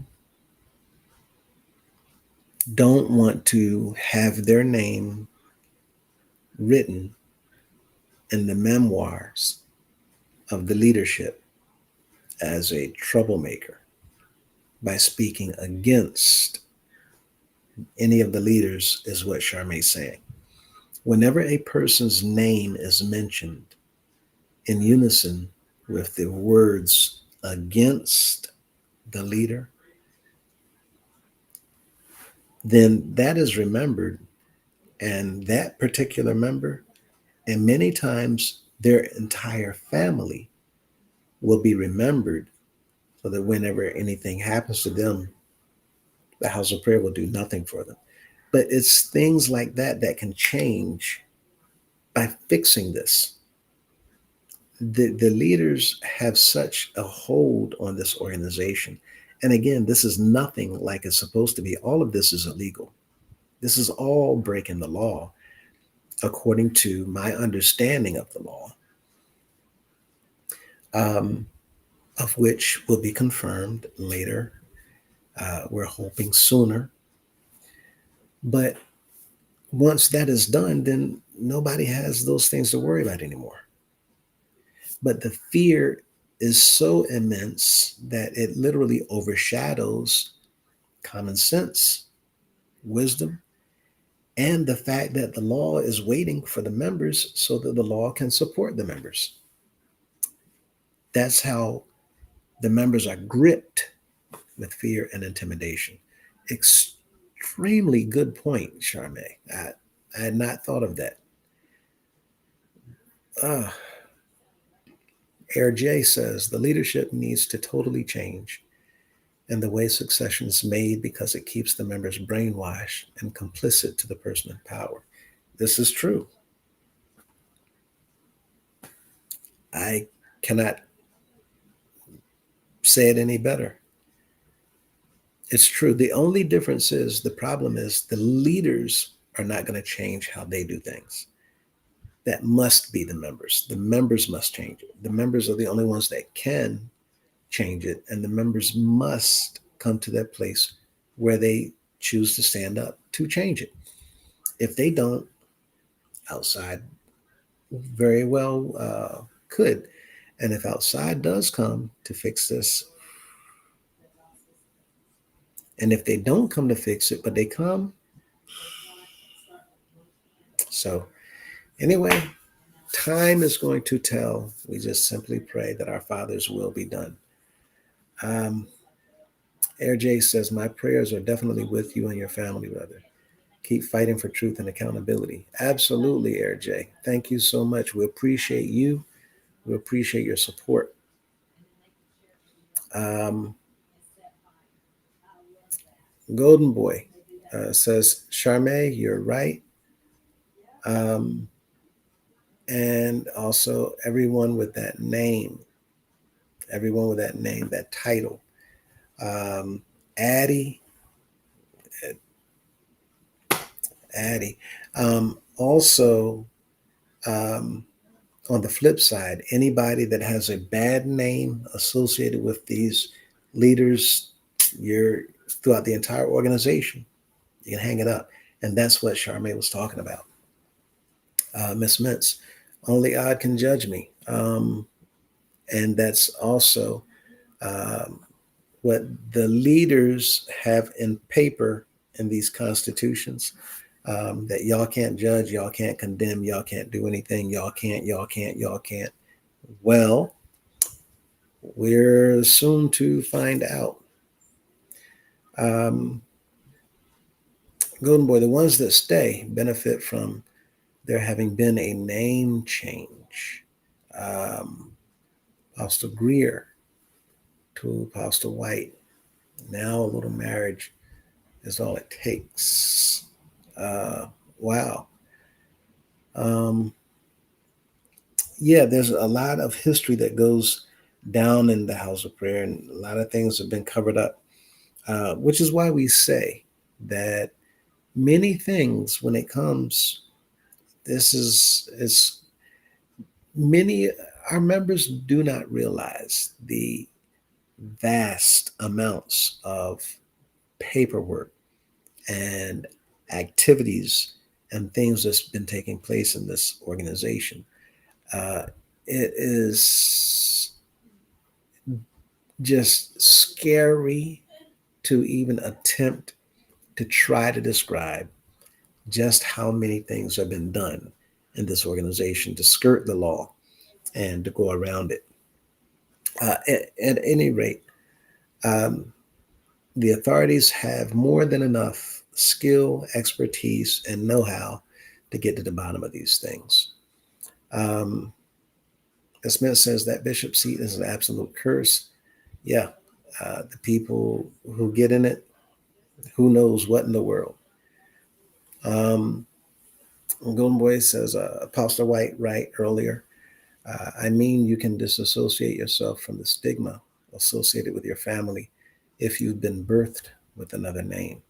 You can pretend like you aren't a part of that fold. Oh, wow. Yeah, and we have a lot of individuals that are kind of between names, so to speak.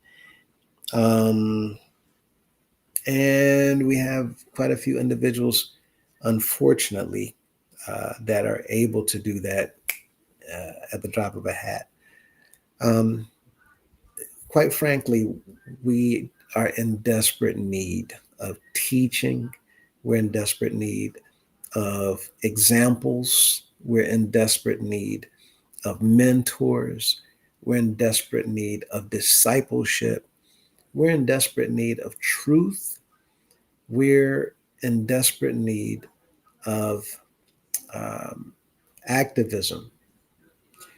We need individuals who do not mind um, taking a stand on the inside. And apparently, it's not just, people don't.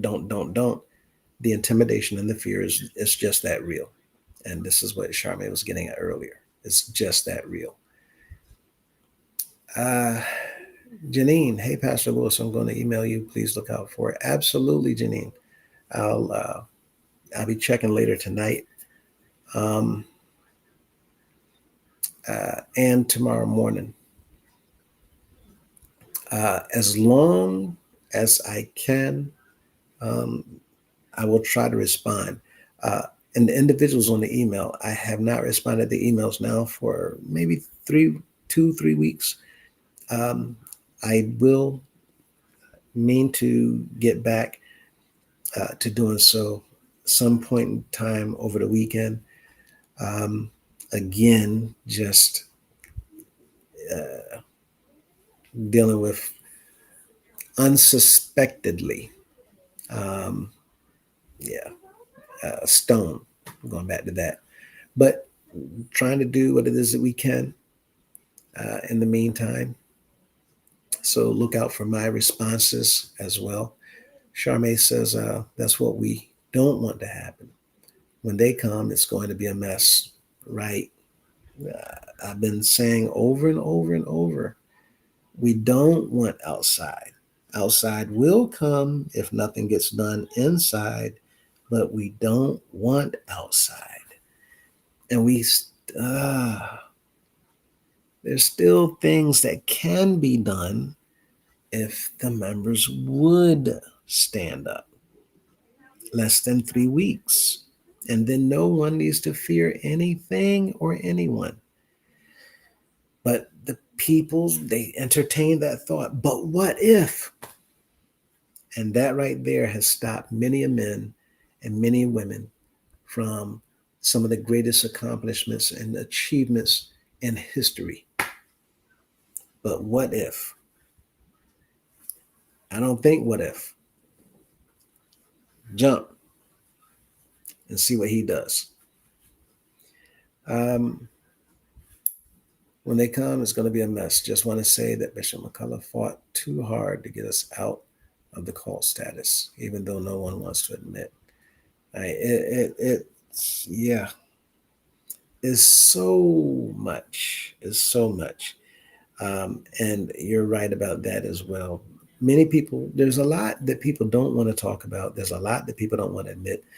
But the truth is that this organization has so much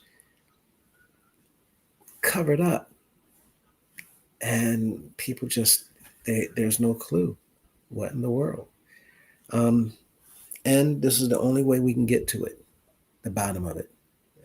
Unfortunately, it's just taken us a little bit more time than we had anticipated. And Golden Boy says the members won't.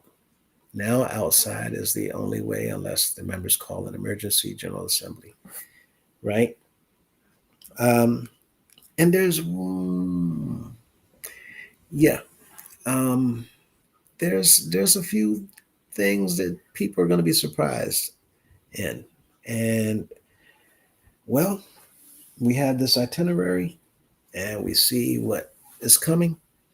In the meantime, we're going to stay diligent. We're going to stay attentive, and we're going to keep on doing what we can to come to you all. Our hope is that we continue to reach everyone with love, with respect, with humility. And I'm going to assess what I stated earlier to hold me accountable. If there's anything that you all see, pull it out, remind me, share with me, point at point it in my direction, put it right in front of me, and I will come back and I'll say what needs to be said to clarify, clean it up, or to apologize if need be. Um, and absolutely watch and pray, as Golden Boy says. And if you see something, say something. Um, with that said, we want to thank everyone once again um, for your time, for all of those who were able to spend this time with us. And I want to say to all of you, drink as much water as you can. If you can, add lemon juice and add unpasteurized apple juice so that you are not having to experience kidney stones. It is not pleasant. It is not fun. Anyway, that said, I'm going to sign off. Enjoy the rest of your evening, everyone. Um, and as it stands right now, we will see you on this coming Sunday evening at 6. Someone said, wait, you close.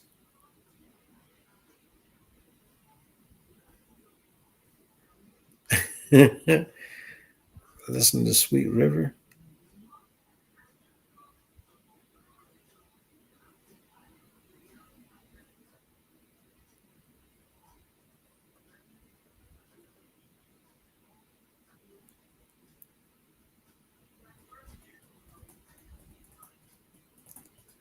Oh, okay. Will do. Everybody, enjoy your evening. Thank you again, and we will be seeing you in the next video. Take care, everybody.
account.